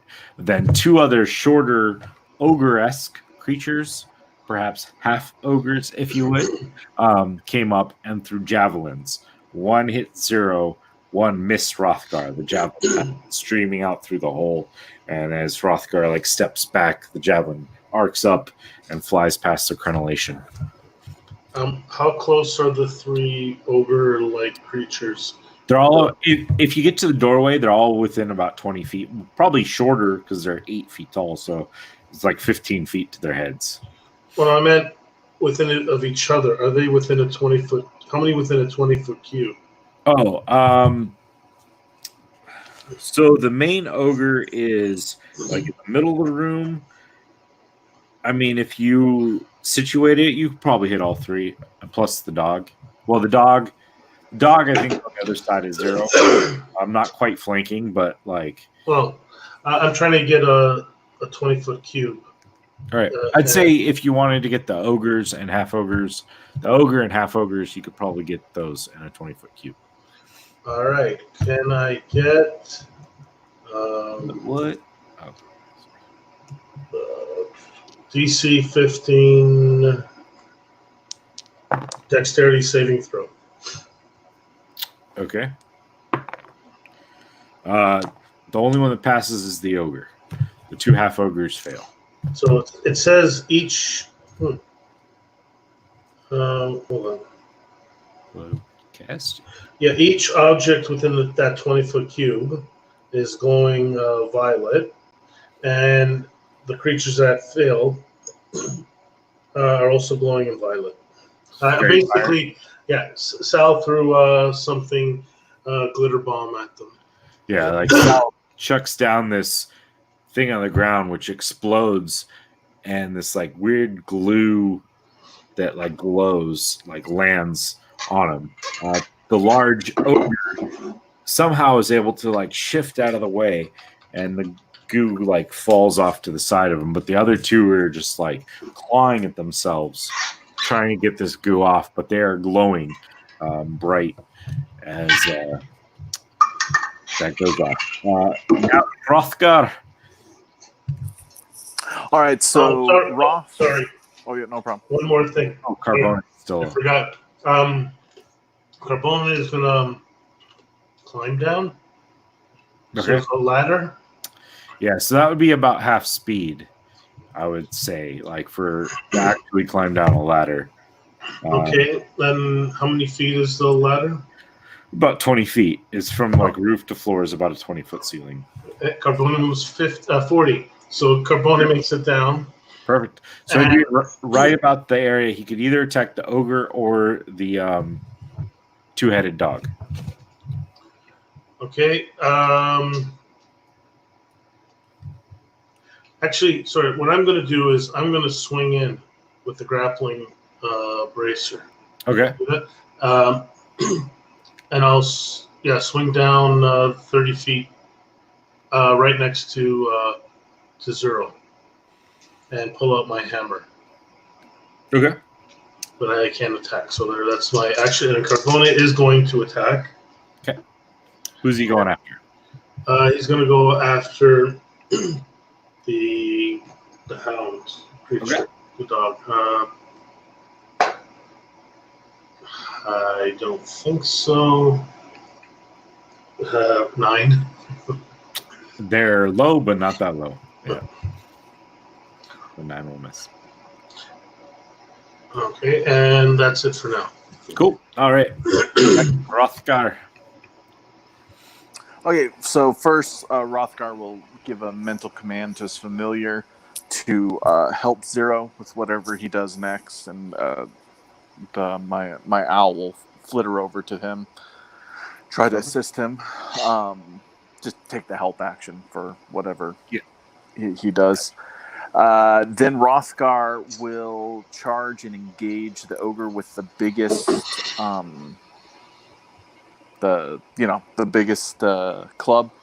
Okay. And yeah, he'll bonus action summon a shadow blade. All right. Nice. Yeah, shadow blade. That's the actual name of it. I got it right. And so bonus action, he summons it. It's concentration, so just remind me when he gets hit. Yep. And he'll swing away with it. Sounds good. He gets a 24 versus AC. Yeah. Yeah, no problem. That'll do. It does 9 psychic damage. All right. This ogre reaches up and grabs at her head with one hand, and is kind of groans in pain. But yeah, still looking pretty fine. All right. Yep, and that is Rothgar's turn. Beautiful. I don't think I've ever used that spell, so it's cool to see. All right. It's from the Xanathars. It's pretty cool. Yeah. I like it. You get advantage with it if you're in darkness or dim light because you can't really see the blade. It's kind of cool. Luckily, they brought a torch up. Let's see. All right. Now, the hound. So we have Carboni right there, Zero's right there. Hrothgar hit the ogre. The hound is going to turn and strike at Sal. So let's see. Disadvantage. Carboni. Carbona steps in. All right. So all these.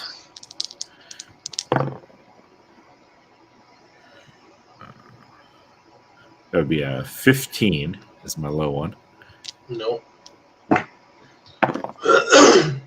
And so 15 did not hit. 15 did not hit. 17 is the So number. he takes 2 bites at you, and you're able to kind of hold back because of. Is it all attacks made by that creature or just? Just the one. Okay, sorry. Then I will do a straight roll on the second attack. Oh no, that misses too. Carboni is able to kind of jump in and throw this dog off balance and make it so that they're unable to kind of get a clean strike at you. But just as it finishes doing its attacks, 2 more dogs come running up the stairwell. One coming up to Hrothgar and making an attack. That's horrible. Both bites just missing. Coming in at Hrothgar, but after making the run up the stairs, is just not able to kind of get a firm planting. The other one's going to come after Zero. And one of them will strike down onto you. Zero. Let's see how much damage. Ooh, that's a massive 3 points of piercing damage. But give me a Constitution saving throw.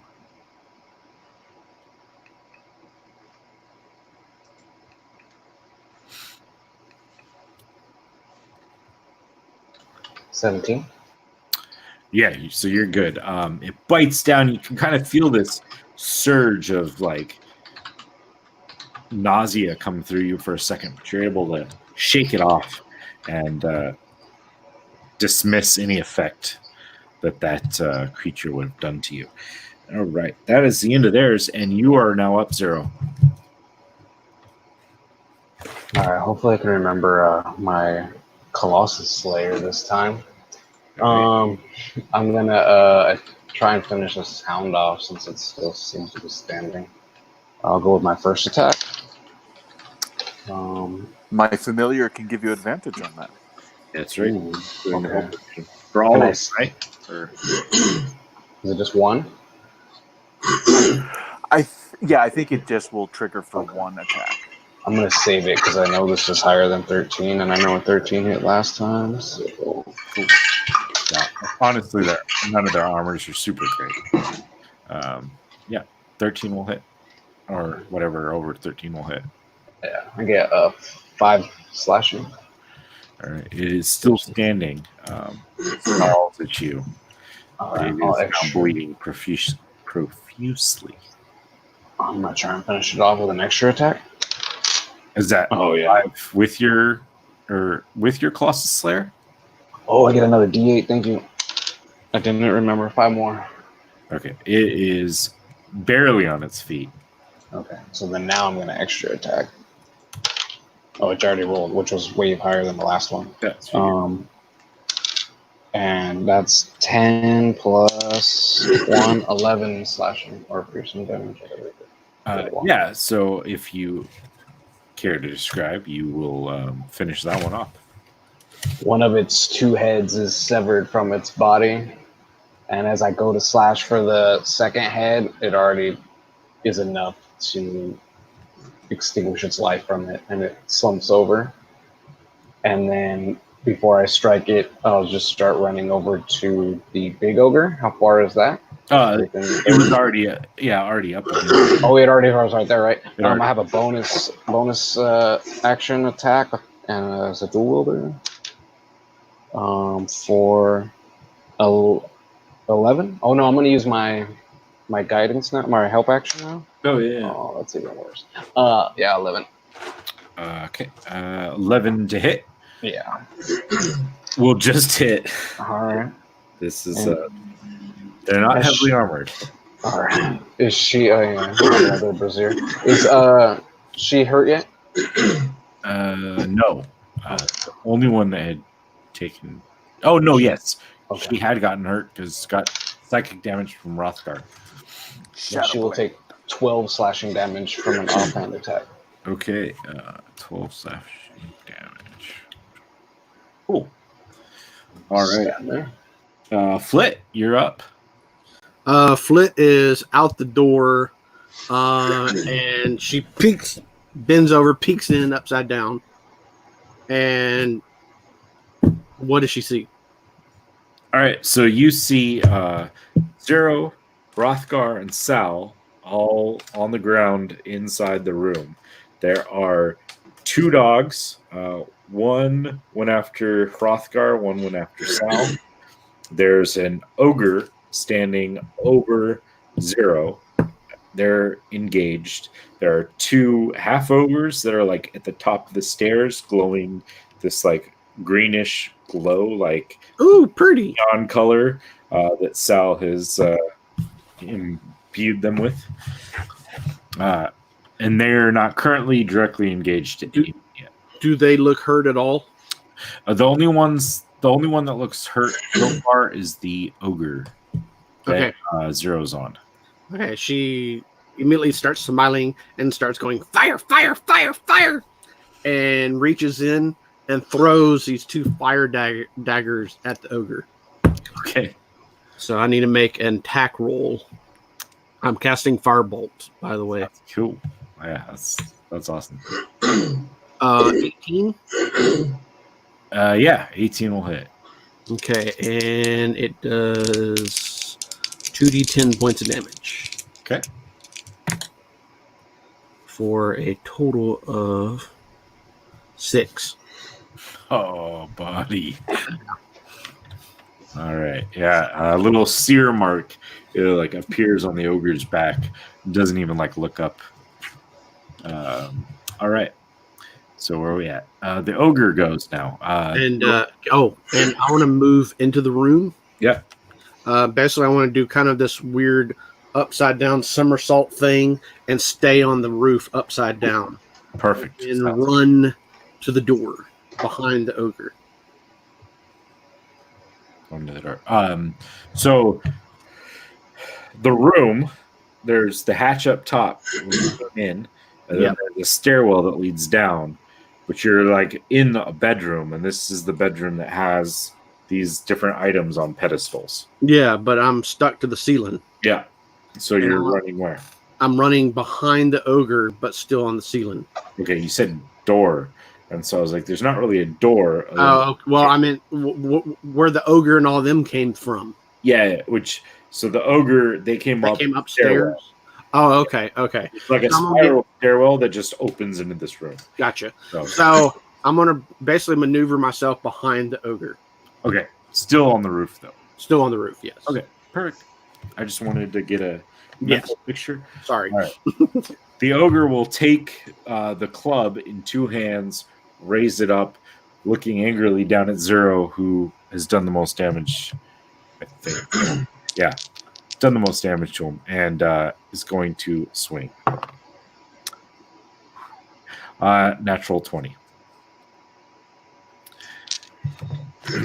Sorry.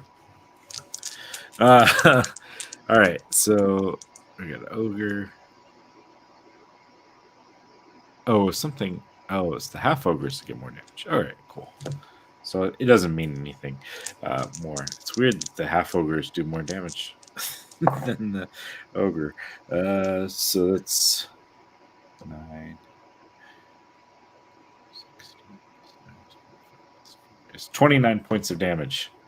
So it is enough to knock Zero down. Just able to like pummel into it. Criticals are brutal, especially the way we're doing. So Zero slumps to the ground, lifeless, as this ogre slams into him. The two half ogres are going to stride into the room, taking up these large battle axes in both their hands, and I mean, it looks like Hrothgar and Sal are both going to be the target. So we're going to start with Hrothgar. I rolled a 3 on the die, so it doesn't matter what I add to that. And Sal. Well, if you have a plus 18. Jesus. Yeah, no. That was a 6 on the die. But neither one of those is actually going to hit.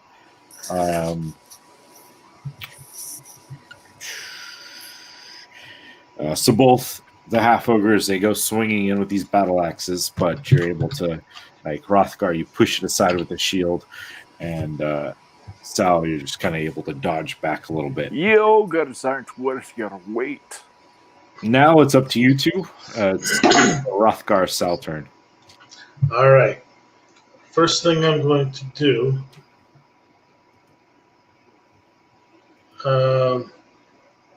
Yeah, I'm gonna grab. Let's see, yeah, I guess the potion is slightly better than the spell, unless I cast it at second level. I'm casting the second level healing spell. Sounds good. That is what 2d8 plus 4. 2d8 plus 4. Get Zero back in the fight. Just in time for the death dogs. Maximum healing. Nice. So 20 points of healing for Zero. That's a little better than a potion. Yeah. And then Gasps as all of a sudden this like warmth rushes through his heart, and snaps him back to consciousness. And then I will. I can't remember if I took out my weapon, but I do now. The hammer. I think you dropped down your hammer out. Okay. Yeah, I swung down the grappling. Oh, yeah. I don't know. And Carbone is going to attack. Okay. And Who and what is Carbone going after? what's on him? Just the Uh, ogre? I mean, near enough. I think he could either shift to attack the ogre or it could attack one of the 2 death dogs. Are the death dogs within the fairy fire? Do they get hit by the fairy fire? No, the only ones that are fairy fired are the half ogres. Oh, okay, right. Okay, then There's it's gonna. one that moved up to you, so I'm assuming if you wanted to, you could move over and attack one of those without opportunity. Oh, when the half ogres. Okay, yeah, he'll hit the half ogre. He needs advantage. Well, I guess not because the lowest was a 20, Oh, yeah, you got that. and he does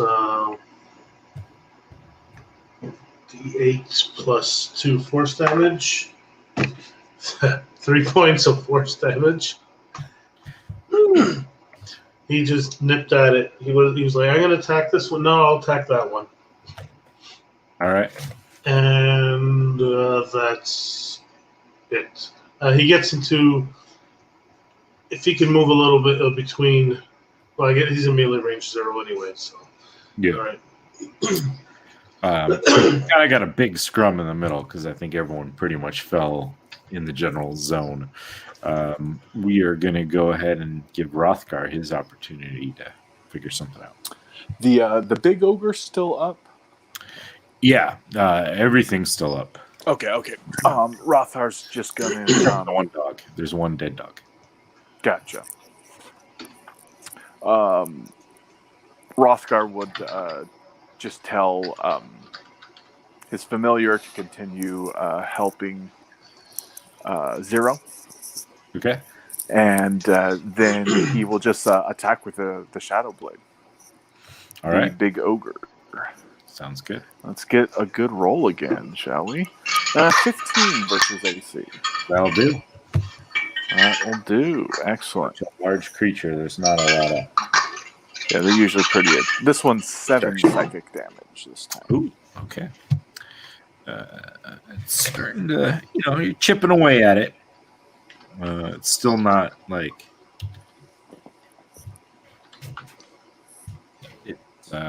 it's bloody right now. And I think he would taunt the half ogres, and say something like, "If I put all 3 of you together, you wouldn't even be a quarter of an ogre." All right. So now the dogs. I think we had one on Hrothgar and one on Sal. So we're going to go with that. Hrothgar. It's probably not going to do it because you got good armor. The dogs have a plus. Yeah, AC 20 with his shield. Yeah. Wow, the wizard has better AC than the battlesmith. Fighting class, yeah. He's more of a Well, I would wizard. have 19 if I went with a one-handed weapon, but Dude, a shield. Not roll. Oh, they get 2 attacks. All right, so both of them biting at Hrothgar miss. And then they're going to bite at Sal now. Jeez, Louise. My high on those 2 was a 4. So, yeah. 2 more bites coming at you, Sal, but you're able to scoop back, and dogs have the right positioning. Zero, you're prone, but you're awake and almost at half hit points. Kind of shakes his head, trying to regain the reality. Stand up and remember what just knocked the life out of me, and continue to try to bring her some pain. First attack. Yeah, 26. 3. 9 slashing. Okay, yeah. Colossus Slayer? What's your Colossus Slayer? That was included that time. Thank you, Okay. gentlemen. Cool. Making sure. Thank you. Too, so. Yep. Thank you, boy. Yeah, still standing. All right. Definitely looking pretty hurt. Let's try to add to that with an extra attack. Sounds good. 15. Yeah, 15 will hit. 12 more slashing damage. Okay. Yeah, it staggers a little bit. Like there's just cuts and blood streaming all over it, but it's Okay. still standing. Continue the dance and a bonus attack. Okay. I'm going to use my owl friend here to like. It's going to kind of shake its feathers and distract a little bit, and it's not enough. But it looked nice though. That's what matters. After the first 2 hits, like the ogre kind of got your rhythm and was able to like step back a little bit, putting the club between you and her skin, being able to survive for at least that damage. Flit. As the ogre's dancing below her, she kind of does the little hop, skip, and jump and lets go of her feet and sticks to the back of the ogre and plunges, hopefully, the Raznik blood dagger in her back. Nice. Resnich dagger. Well, I rolled, holy crap. Let me do the math. That's probably 22. 22 will hit, yeah. And I'm doing sneak attack. Sounds good. And then go ahead and explain how you kill the ogre. Yeah. Oh, okay. Do you want me to tell you the damage? I mean, she had 4 hit points left, so. Oh, well, I that think was with sneak that was attack- just from the dagger. Yeah. It's like, I think with sneak attack, you're good. So could I maneuver her with the dagger like an animal, and where she falls forward onto the half ogres?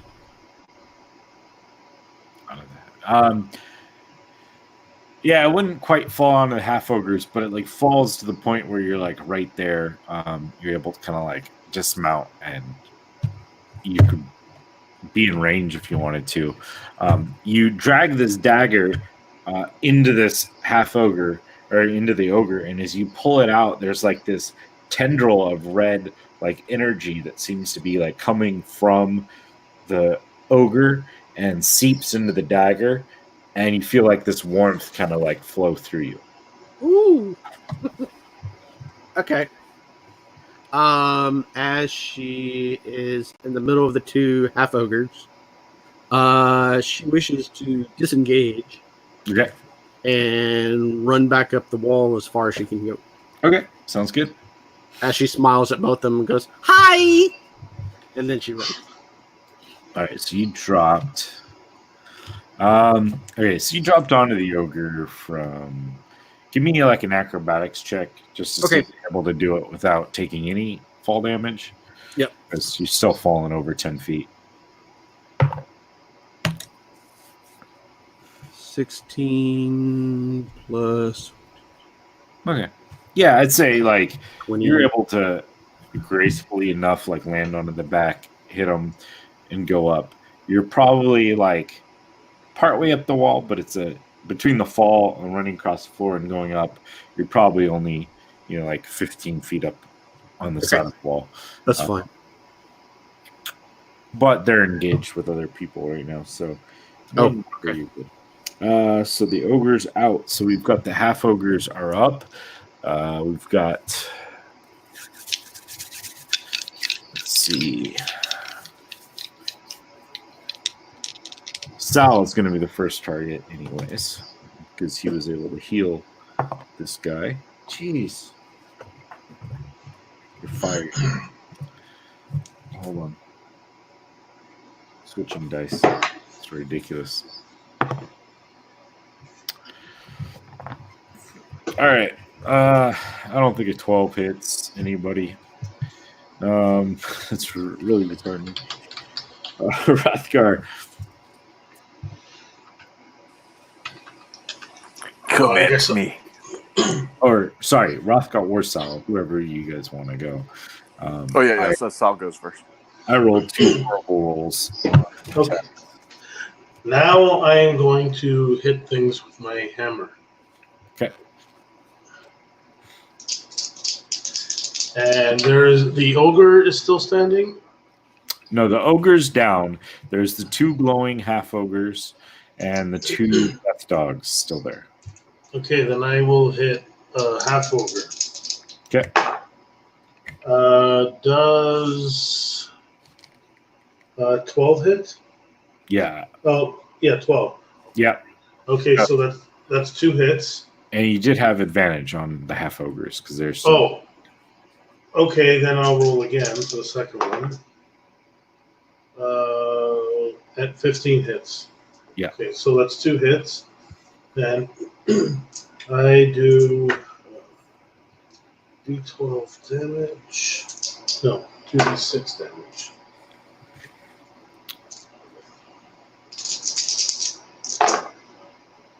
Uh,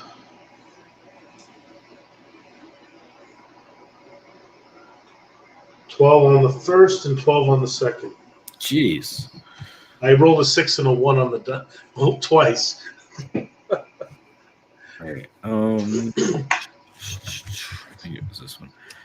So 24 points of damage. Yeah, it went from looking okay to like staggering, like the maul just slamming into him, causing him to flinch and kind of shriek back a little bit. Hrothgar, we got 2 glowing half ogres and 2 death dogs. Oh, sorry. Carbone.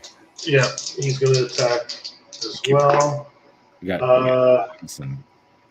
That's a hit. Yeah. Hold on. Yeah, 15 hits. Yeah. And Carbone only does the 8. Maximum damage of 10 force damage. All right. Which was he? The half ogre. The same one you were attacking? Yes. Okay. So he's able to take that one down. Okay. And now it's Hrothgar's turn. That one kind of topples. So now, Hrothgar, you have 1 half ogre and 2 death dogs still in the room. All right, and the half ogre is very fired up, Advantage. right? Okay. I don't know exactly, but I know I had a hellhound on me, so I'm gonna go for the half ogre. So if he gets an opportunity to attack, I'm just gonna ignore it. No, I was saying there was one that was going after you for a while, and one with Sal, and I figured you're all kind of within. Gotcha.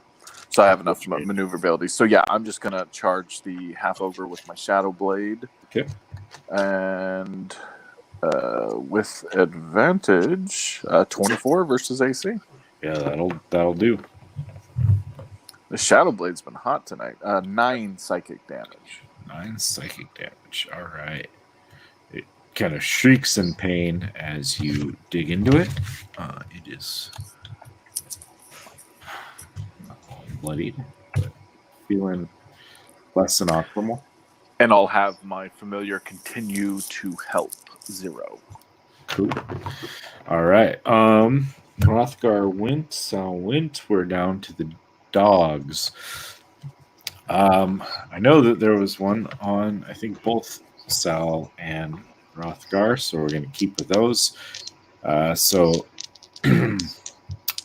the one on Sal kind of shifts over a little bit, so it will kind of flank there with the half ogre. All right. So 16 to hit. Just 16 hit Sal? Oh, sorry. 16, no. Okay, 20 though, I'm assuming. Well, Disadvantage. Okay, then a 19 was the other roll. Oh, yeah, 19 will hit. Because he had advantage on. Yeah. So they do not a lot. 8 points of piercing damage, and I need a Constitution saving throw.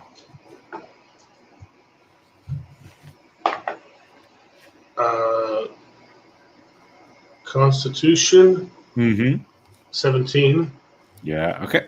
And So, yeah, 8 points of damage. Yeah, 8 points of damage. You feel like the surge of like hot, like kind of nausea flow through you, but then you're able to kind of like steady yourself, and it doesn't seem to have any lasting effect other than that kind of queasiness. Zero, you're up. So I stepped away, and I guess that the bigger ogre lady, she was brought down. Yeah, so we're down to one half ogre and 2 of the death dogs left.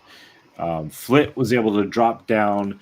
He's like dropped down and stabbed his dagger into the ogre's back, killing it. As he pulled his dagger out, like there's this weird red like flow of energy that seemed to go from the ogre into the blade.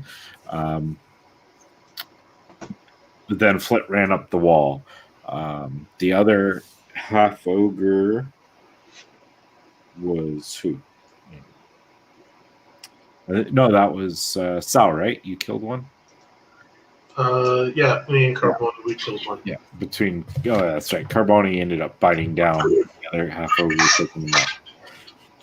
So you will automatically have advantage on the half ogres, but there's also the owls aiding you if you need. All right, cool. Is that half ogre damaged? Yes. Okay. I will make my distance Only to one it. damaged. Okay. And I will start things off. All right. And you get advantage on this. Advantage? Favorite. Because Okay, yeah, that's 23. Okay, yeah. I mean, they're not high. None of them are high, but you know. First one is 16 slashing. Ooh, okay, it staggers, barely able to hold its feet. Looking beaten. Extra attack. For another 26. Or no, 23, sorry. Yeah, that'll do. 13 more slashing damage. Yeah, however you would like to finish off that. I'm going to slash across its stomach, and its entrails will start to come out as it tries to reach for me, and then it realizes it's opened up and it starts to grab at him, trying to keep him in, but then it's keep trying and trying, but it's too much blood and it just slumps over. Eventually, the loss of blood, and it's like just falls face down, hand holding its belly, trying to hold itself in. All right. And then with my movement, if I have any remaining to get to a dog, I would like to. Oh yeah. It's kind of a big scrum, so not much. And then neither of them have been hurt? No, these are both still full health. And no advantage at the moment because they're not. You do have an owl. An owl only? Okay, cool. Well, that's already good. I guess I'll use it just to see if I can crit. Nope. So 24 or 5. Yeah. Or 9 slashing. Okay. No Colossus save. So yeah, you slash across the back of the dog, and it turns and snarls at you.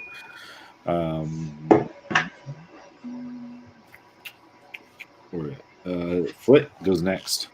There are just 2 dogs left.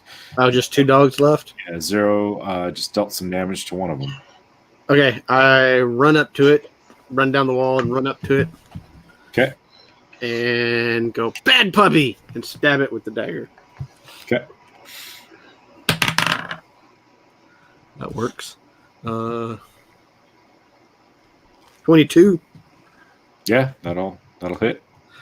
I'm doing sneak attack. Okay. The one that Zero already hit, or the other one? I'm gonna go with the other one. Okay. Cool. Okay. Pretty much almost rolled max damage. Almost. Jeez. I'm like one of the dice. Okay, I'll tell you here in a little bit. My rolls have been so bad tonight too. Like So initial beatdown on Zero. Everything's max damage except for one dice, which rolled a 4 instead of a 6. So 24 total points of damage. Jeez. All right.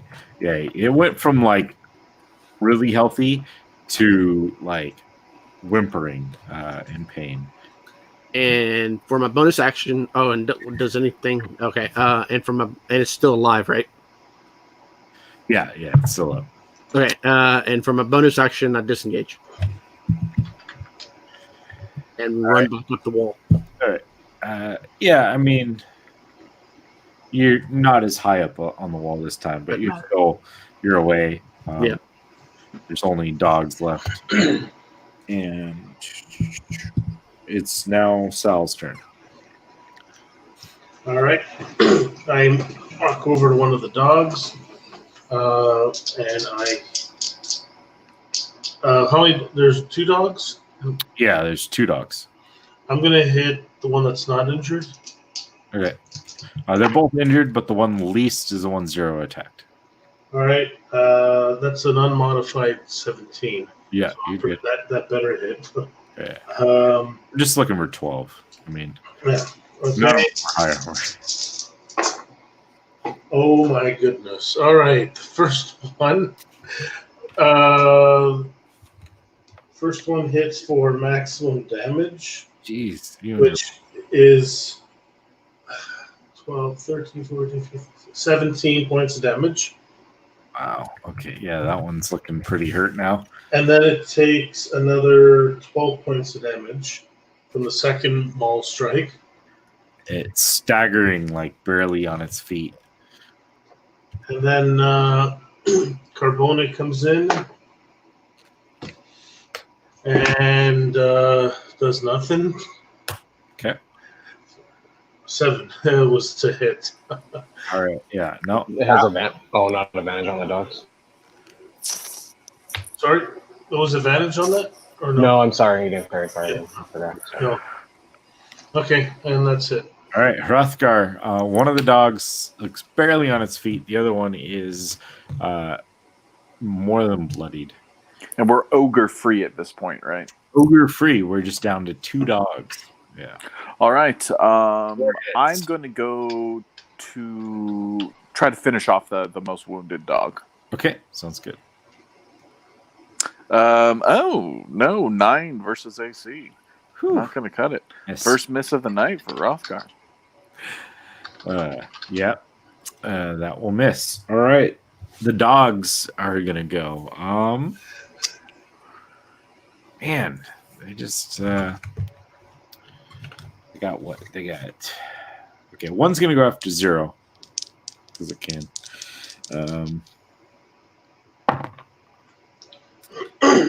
So that would be a 19. Disadvantage if he's within range. Okay. Well, I'll go with it. All right. So a 19 and a 20 to hit. Okay. Wow, Carbone's not really doing much help anymore. Well, that was the one time. Like I've rolled like 2s and 3s most of the game.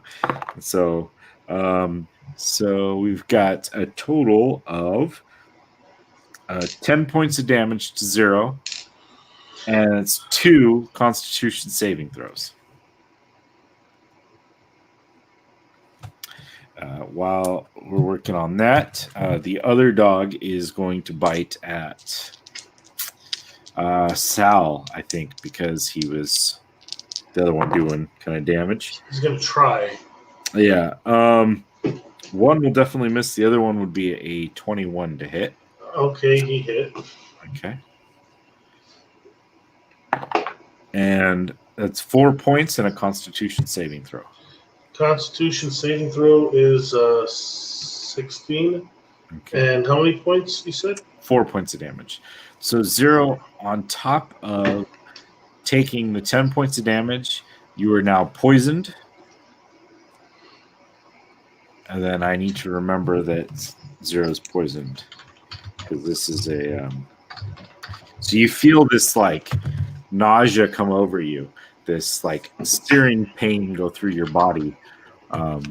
And you are, like, definitely affected by it.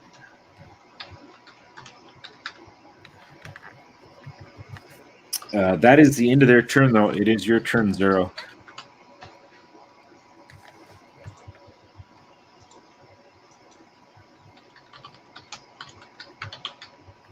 It's on me again?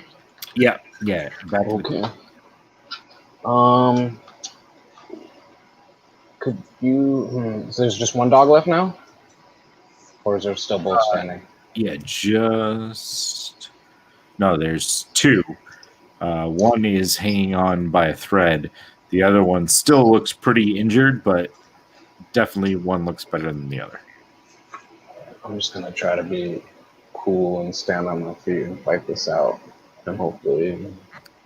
Yeah. You will be at disadvantage, except for if you want to use, I'm assuming, Froth Owl to cancel it out or something. used his owl.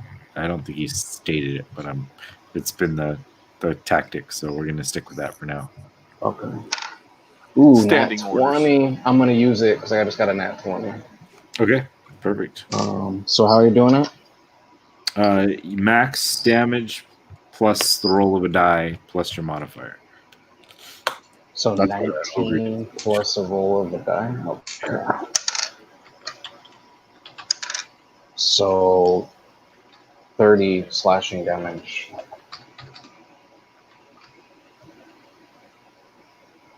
Yeah. So however you want to kill that one dog.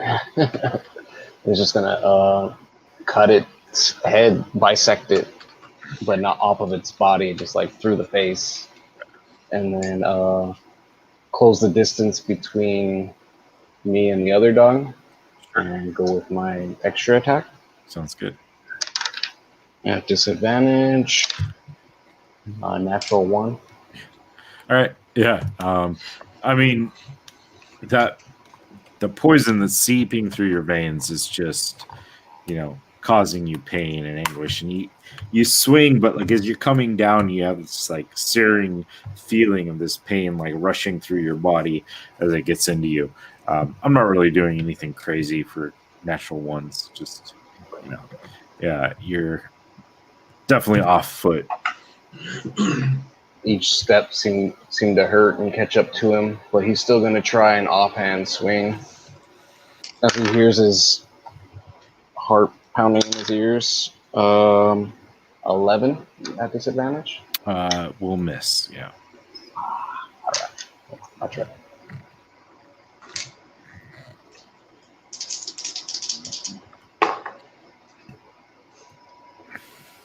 Cool. Sorry, Flit. So the dog that Zero is attacking, was it the dog that bit Zero? No, that dog is already gone. Okay. So Flit runs back down the wall and says once again, "I said bad doggy," and stabs. Okay.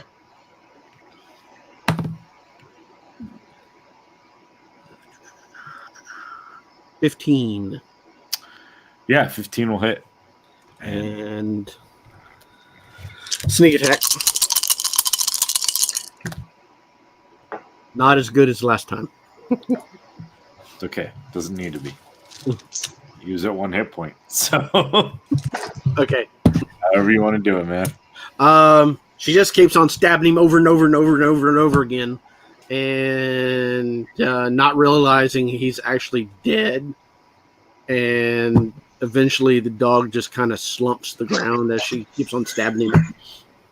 It takes a little bit for it to fall. Like its legs were locked, ready to attack, and you stab, and this like red tendril of energy comes shooting up. Over and over again, I say, "Bad doggy, bad doggy, bad doggy." And then finally, like, you stop, and the dog just, like, flumps to the floor.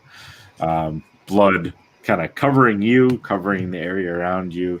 The rug's definitely not looking its finest. But it seems to be the end of the threats. Does everybody else see what happened with the dagger and stuff? Yeah, everyone will be able to see, like, whenever you're like stabbing something now, as you pull it out, there's like this red energy that seems to go from the creature up into the dagger. Sal is definitely watching it and is thinking to himself he may have made a mistake. Giving that dagger to Flit. You might want to be nicer to her too, Sal.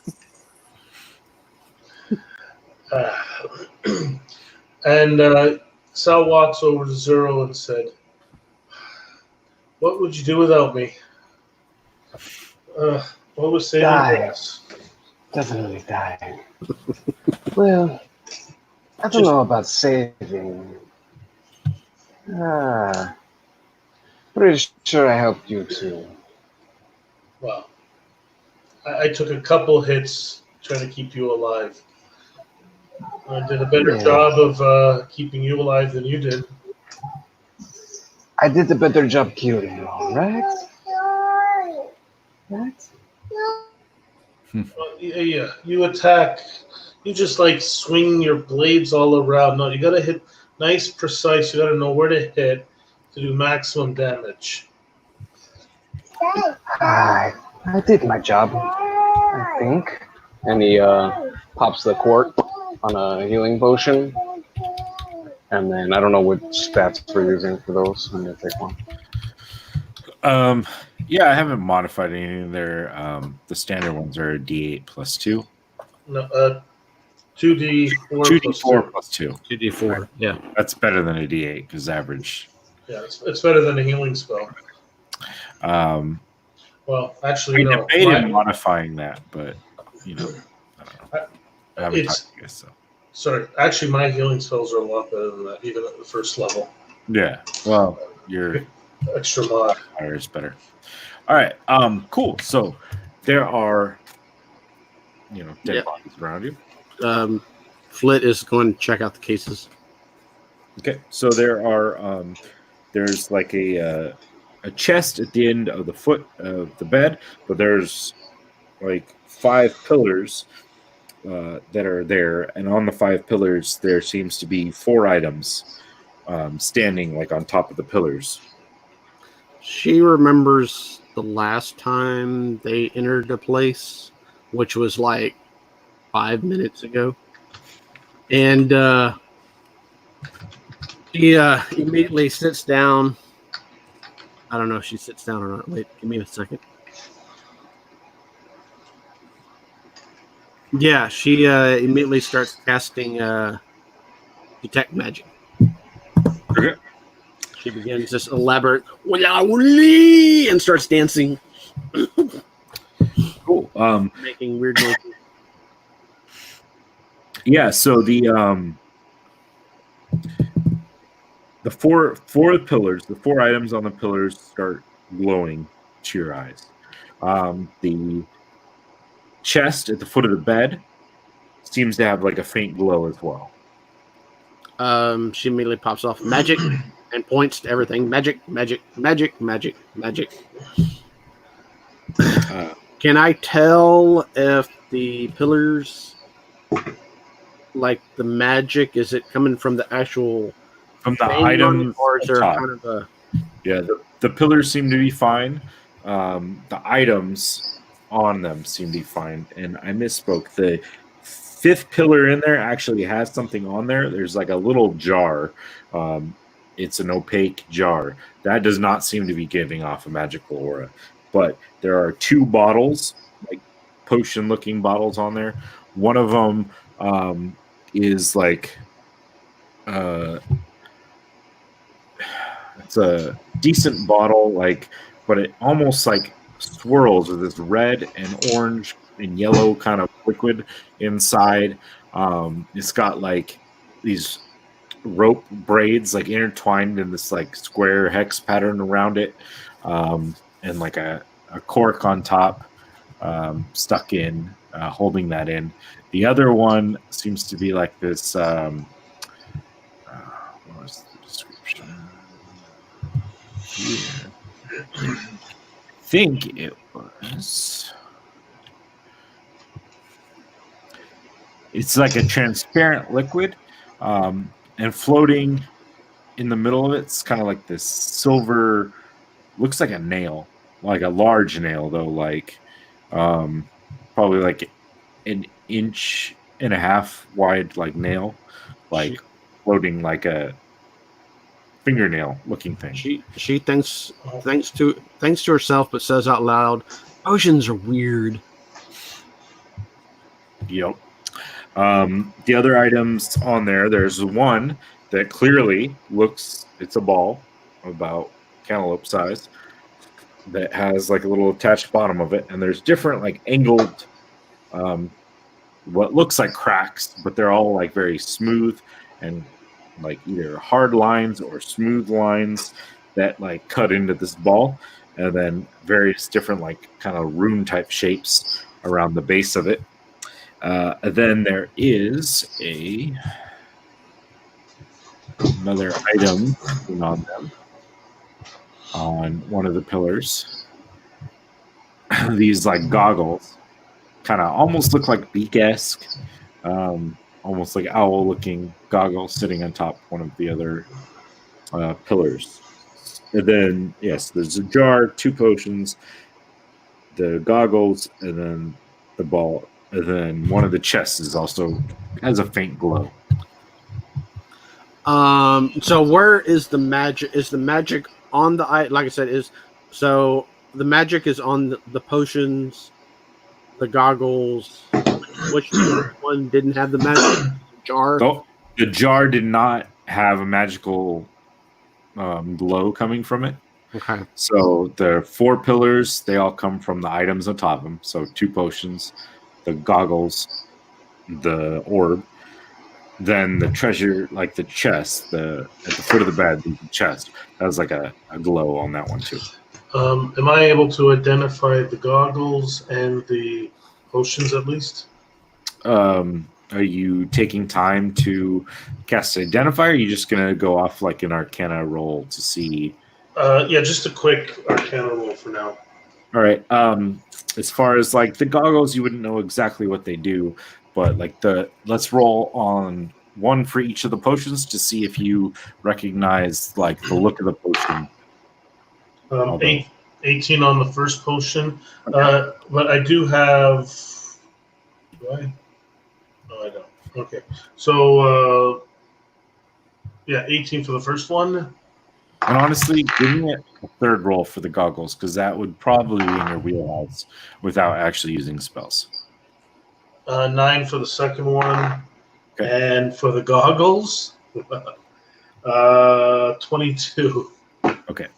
So, first one, the kind of red and orange and yellow swirling liquid in there with like this kind of rope that goes around it into these like hex square marks all around it. You recognize that one as a potion of fire breath. So first one I pick up fire breath. Second one I pick up. Not sure. This one I'm holding. I keep away from Flit. And then the goggles, I look at them and. The goggles, you've actually like seen plenty of these out there. They're fairly standard for artificers to be able to craft or make. They are goggles of night. Oh, I knew exactly what they were because I actually have a half-started pair. Yeah. Waiting for next, deciding on next level if I'm going to finish this project or I'm going to finish this project. Yeah. Maybe I am going to give somebody a returning dagger just to get that one back. And not because I don't need the goggles anymore. Yeah, I just rolled at random. So he picks up the goggles. He looks at them. He reaches into Carbone, opens up a little compartment, pulls out another pair of goggles. Well, I guess I don't need these anymore. And then the last pillar that has the magic that was glowing, the orb, is clearly like matches the description Hassaud gave you, but this would not be in your wheelhouse. This would require like more of an identify spell or something like that to like give a clearer indication of its uses. I think Rothgar has that in his spell book. While they're doing that, Flit goes over to the chest while the detect magic is still on. Mm-hmm. And she wants to detect traps first, and then it kind of see if it's also magical traps, maybe too. Okay. That's what I'm trying to. Yeah. As well. What would I do? Was it be Arcana or would it be Investigation? Or Let's. Actually, is there a difference for they're you? the same, so never Yeah, mind. I was going to say it should be about the same for your class. Yeah, I can, so or I can just- do it. Just roll it. Either one. It's an intelligence. So What? Go ahead. yeah, roll your investigation / arcana check. It's the same Yeah. thing. 22. Okay, sounds good. Yeah, there's definitely a magical trap placed upon the lock of this. So if you are unable to pick the lock properly, then it would set off like some sort of like attack against you. However, because you're able to identify it, it's going to reduce the DC of the lockpick check because now you know what you're looking for. Okay. So if you want to go ahead and give me a lockpick check. Actually, how big is the chest? It is like it's a large, like old school, like suitcase type chest that would be like 3.5 feet wide by like 2.5 feet deep, and about the same high. So it's a large, like clothing chest sort of thing at the foot of a king size bed. First question: does Flit tell us that it's magically trapped? She looks at it curiously, and then pulls out her sack, and then eyeballs it again, and looks at the group and see what they're doing.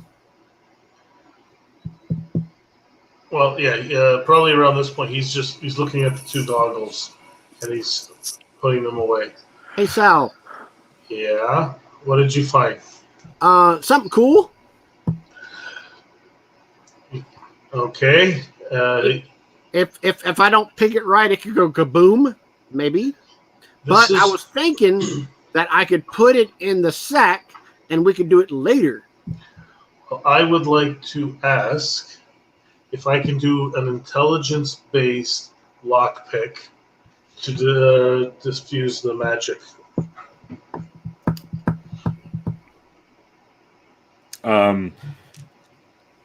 Yeah, I mean, if you wanted to, yeah, you can do that. You have lock picking, and it's an arcana type thing, so yeah.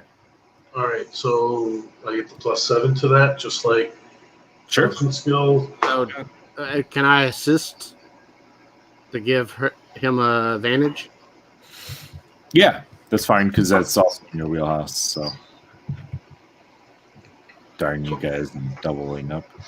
Well, okay. I'm just messing with you. I don't care. I think it's awesome. Without help, I would have gotten a 19. With help, I'm getting a 23. Okay. Perfect. Yeah. So you are able to get in there, and Flit kind of like tells you what she was able to discover using her investigation, and which helps you kind of figure out exactly the best way to bypass the trap. You hear a click, and the lid just kind of pops open, and nothing seems to go off.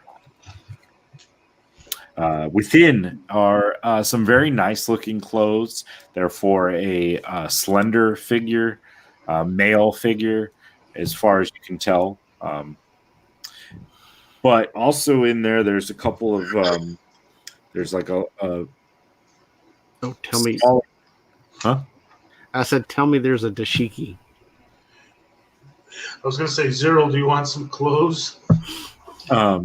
Inside there's like a underneath some of the clothes there is a leather bag in there that seems to be like laden with quite a bit of coins in there. Oh, nothing inside is glowing, is it? I don't Nothing know. inside is glowing. No. How long does detect magic last? A while. Okay. Enough. This would not have gone through. It's at least a minute, if not. That's just 10 minutes. 10. I was going to say. I thought it was 10, but Yeah. even a minute, you'd be fine. Also within there, you see a bottle with a light blue like liquid in there. Let's see. Yeah. It's kind of like a wine bottle size, but it's more like bulbed at the bottom, long, skinny thing with a very light, kind of like pale blue liquid that covers that area. I think I could actually take in the pants a little bit. I think I can I can alter the clothing and wear it myself if Zero doesn't want it. Short for a human, but not I'm still medium sized, so still a human. Okay. If you want to take any of the clothes, it's fine. They would be essentially fine clothing, if you desire. So a set of fine clothes. While Sal takes those, she looks over. Is that the thing we need? Yes. So I grab everything else. We should check the bodies and just get out of here while we still can. Sounds good to me. Unless you guys want to keep looking or just cut while we're ahead. I'm taking the bed sheets. Yeah, we got Yeah, what you we do came that. for. As I say that, literally, I'm grabbing them and throwing them in the sack. Yeah, Skippy could use some new bed sheets. What? No, Skippy sleeps on the floor. Skippy's gonna love you. All right.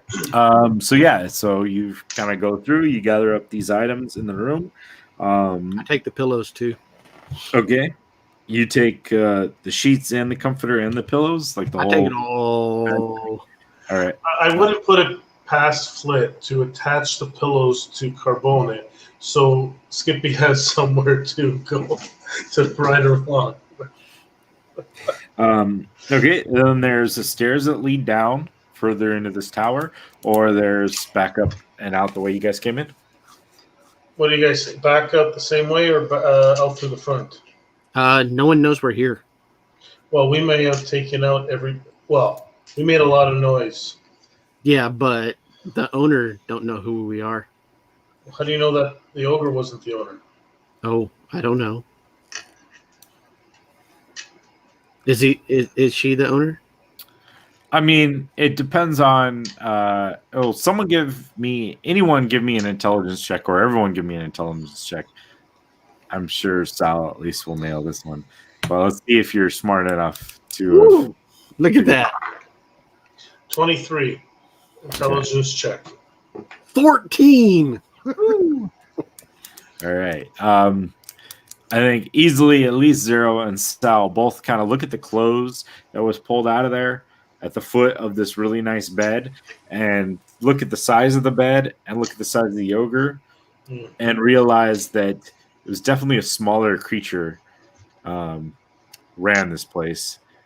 Plus the ogre's clothes were very like tattered, like hide, nothing special, nothing looked amazing. But like this room is decked out, like it had a nice rug, it had these nice sheets, all this stuff was nice. So more than likely these were just guards left behind. So we're grabbing all the stuff. Are we just throwing it in the haversack, or the bag of holding, or are we doing anything with them, going through like opening the jar or anything like that, or just moving out and getting the heck out as quick as we can? Did they have anything on their bodies? No. The bodies, they were wearing these like very rudimentary hide armor and had very rudimentary huge clubs. Club for the ogre and great axes for the half ogres, but they didn't seem to have any like monetary stuff on them.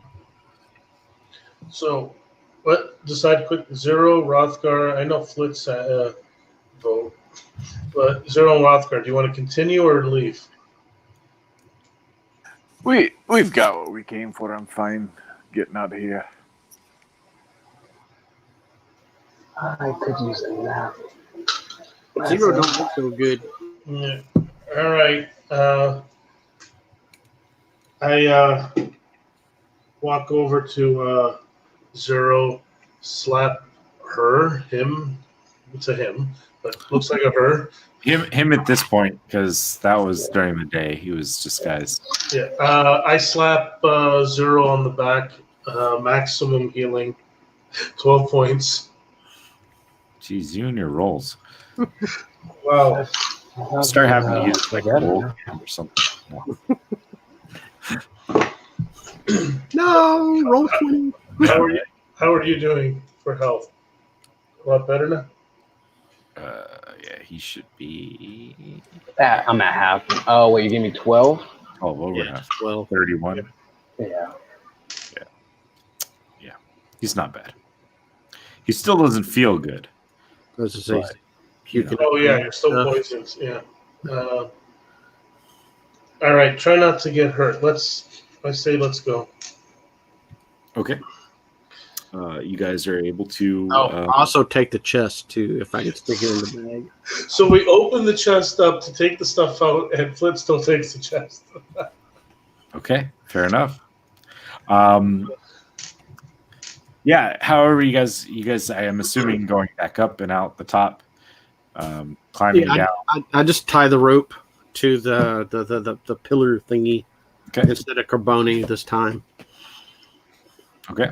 And on the way down, what's the order? I wait for all three of them to go down. Okay. I do pass without trace again. Sure. Yeah. Oh, before we go down, Flit has an idea. Why don't we tie Carboni to the rope, and all of us lower Carboni down first, and then y'all go down next. Yeah, because you probably don't have room now with the chest in your bag of holding. Okay, so Carboni goes down. Does Carboni need a stealth check? Not. I mean, at this point, you could make one, but the guards of this tower are currently dead, so there's not much to. Surprisingly, a 17. Okay. You guys are able to quietly lower this huge construct to the ground. All right. Just to make sure we're not rolling like a natural one at the top of this building, let's do some athletics checks for the 3. Since I didn't do much damage to you during the fight. Yes! Natural 1. Literally. Which means 1. Oh, okay. All right.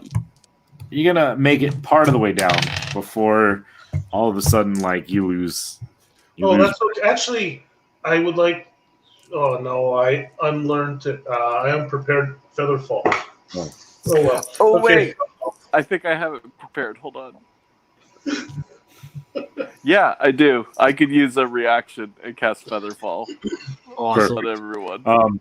And yeah, honestly, yeah, you get to do it on everyone. So as Sal's falling, you see this, and it's probably a good thing because from 100 feet up, that's what, 10d6.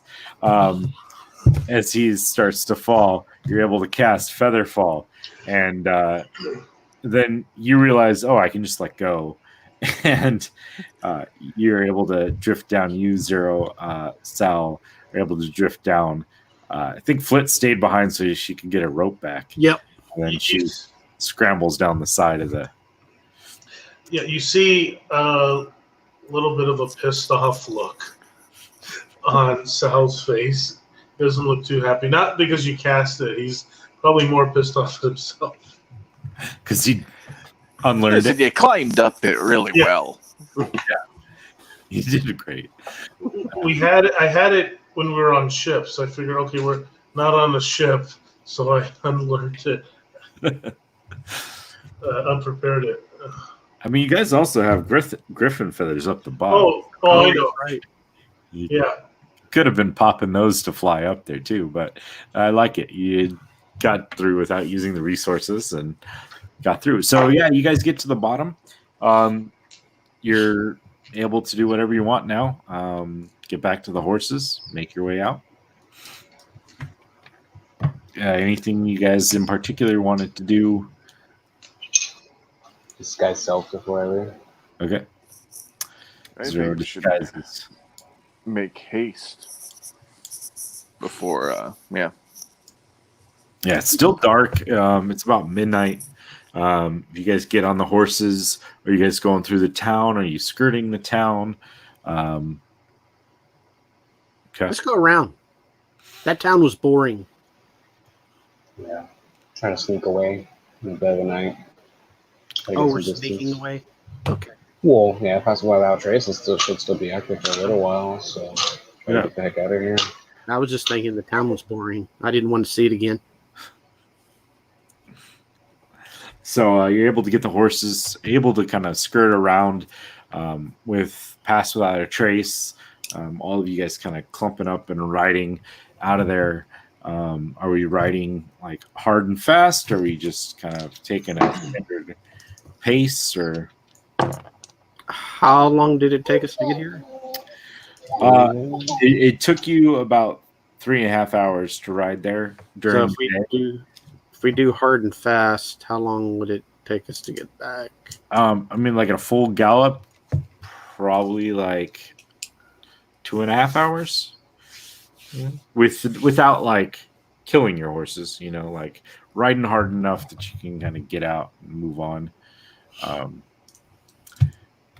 Let's see, are we going just straight through back on the road once you guys get out of the town and ride on, or Probably try to like hide our tracks a little bit. Obviously, not like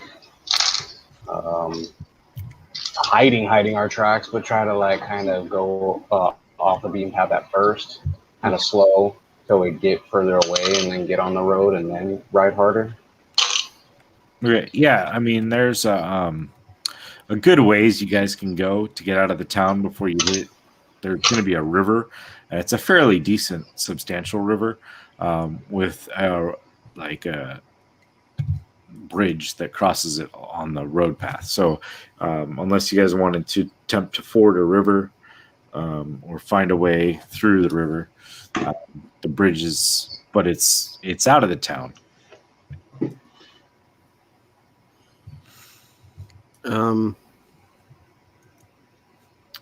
Yeah, And I'm good with the bridge if everybody else is. as you approach the bridge area, there is a you can see like two torches being held, and they kind of move back and forth as they kind of do patrols upon the bridge. You're assuming there's a couple of guards there, like there were during the day.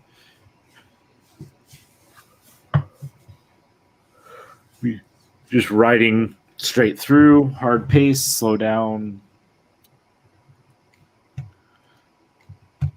Slow down, probably a ways back. Try to make it look like we're not in a hurry. Yeah. As you slowly approach, they will kind of like wave at you and call out to you as you get closer. Kind of stepping up, holding out their weapon. Like they have a spear in one hand and a torch in the other one. They're standing there on the bridge, kind of like trying to block the path just to kind of see what's going on. And as you kind of move closer, one's going to call out, "Hey there! What's your business out here so late at night?" Hi.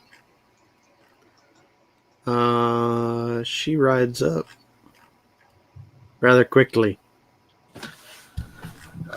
So what's your business here? We're treasure hunters. Treasure. Yeah, it's really, really cool. And I'm trying to find the stupid spell. You some of them seekers. Yeah, that's it. At the same time she's talking, she's casting friends. Okay. What is that? A charisma saving throw? For the duration, yeah, you have let's see here.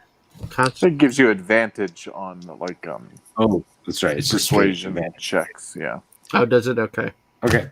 Okay, give me a deception check. Okay. Booty booty boo. Let me get to my character here. Okay. 18. Okay. No bonuses. Oh, wait, advantage, right? Mm-hmm. Nope. He eyes you for a second and then goes, "All right, I do know what you could be finding coming from that way. A bunch of pigs if you're looking for that. But all right, where you headed to?" Oh, we're gonna go to the big city, I guess. On to Marseilles. Yeah. We haven't been yet. Okay, yeah. He kind of his eyes squint a little bit at you and look you over, but then shrugs and they step aside and go, "All right, then. Don't cause any trouble on the way."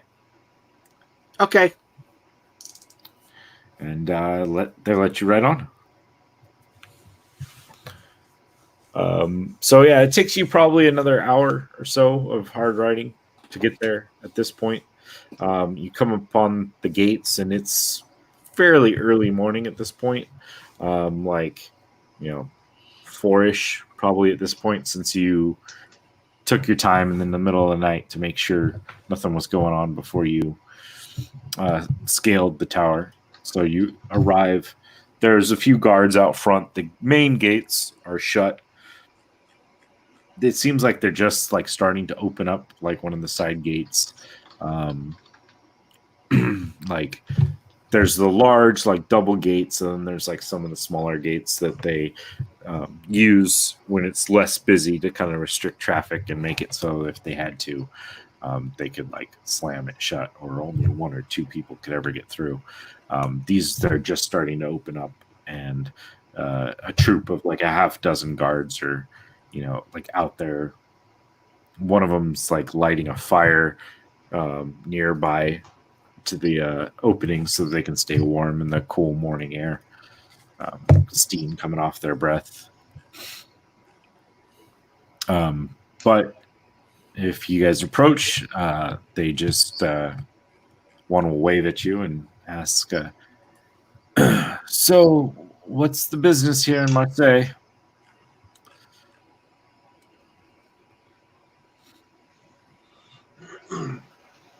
A beautiful elven woman would step forward and say that she's an emissary for giving some knowledge that Zero would probably know. Try to sound like he was of some of importance. Yeah. So if you're specifically wanting to be from the Elven area, it's an area called, even I can't say this very well, and I made it up, Tel Kesarai. It's like the Elven Islands. He would explain that this is her like entourage that she hired to escort her here. All right. He'll eye at you. Go. All right, then. It's pretty early. Not many things are open. There's a few taverns, and I wouldn't call on the palace at this hour. Yes, we were delayed. I'm sorry for the inconvenience. We will go in and see to ourselves. All right. Go on in. And they definitely like to kind of take stock of you guys, but they let you on in. All right. You're able to return the horses, and anything else you want to accomplish before we wrap things up? Rothgar's good. I guess. Yeah. My phone's at 5%, so it's good for timing. Yeah. We're wrapping it up. I was to say, Flit just gives the horse a big hug and says, "I'll see you later, Fluffy." So you're, we'll just kind of do a quick one so we don't lose Travis before the end. You guys make your way back to Hassaud's place. It is early in the morning, so you do kind of like open. You have to knock on the door several times before he, Groggle gets up and gets to the door and opens it and ushers you in. He will, unless you guys wanted time, I guess I'll give you that. If you wanted time with the item that you stole, we'll end it here. If not, then he'll take it and he'll give you 1,000 gold. Yeah, all right. Well, we had a few hours. Could I not have looked into it? I mean, you're either history check or examine the item or something. I mean, go ahead and give me like a history roll or arcana roll. You won't know specifically, but maybe get some idea. Well, I could have cast Identify on it as a ritual. Okay. All right. Perfect. So, if you wanted to take the few minutes before you got it back there to cast Identify, I don't have off the top of my head the specific spell Yeah, it's genre. Is 10. that how you get that? Yeah, it's 10 yeah. minutes, and basically, Yeah. I get to know like how it What it works, does. and Yeah. yeah. So it is an orb of transference, and the idea of it is that it takes the essence of a soul and transfers it into something else. It is a complex and kind of rare magical item, but it has limited applications and very few people who would know how to like activate it. You would get at least the gist of that, but there's like other components or other like magical energy that needs to be inputted in order for it to then actually function. Yeah, I would relay that to the group. That's Probably, cool. saying there's nothing nefarious in it of itself, but it's definitely some powerful magics. All right. If you go ahead and return that to Hassaud, he will give you the 1,000 gold. Thank you profusely. And I think that's a good enough spot. We're going to go ahead and end it. Just over 3 hours before we lose Travis. Stupid iPhones can't listen and charge at the same time. Yeah, right? So the worst thing ever is you can't have headphones and charge. Thank you very much for joining me. Thank you for everyone who may at some point watch this. It was a lot of fun. Thanks for delving more into the Shattered Lands and start unwinding various threads that we may or may not find here. I appreciate it, and have a good night, guys. Yeah, thank you very much, Bill. It was a great time. Thanks. Yeah, thanks. Thank you all. Have a good one.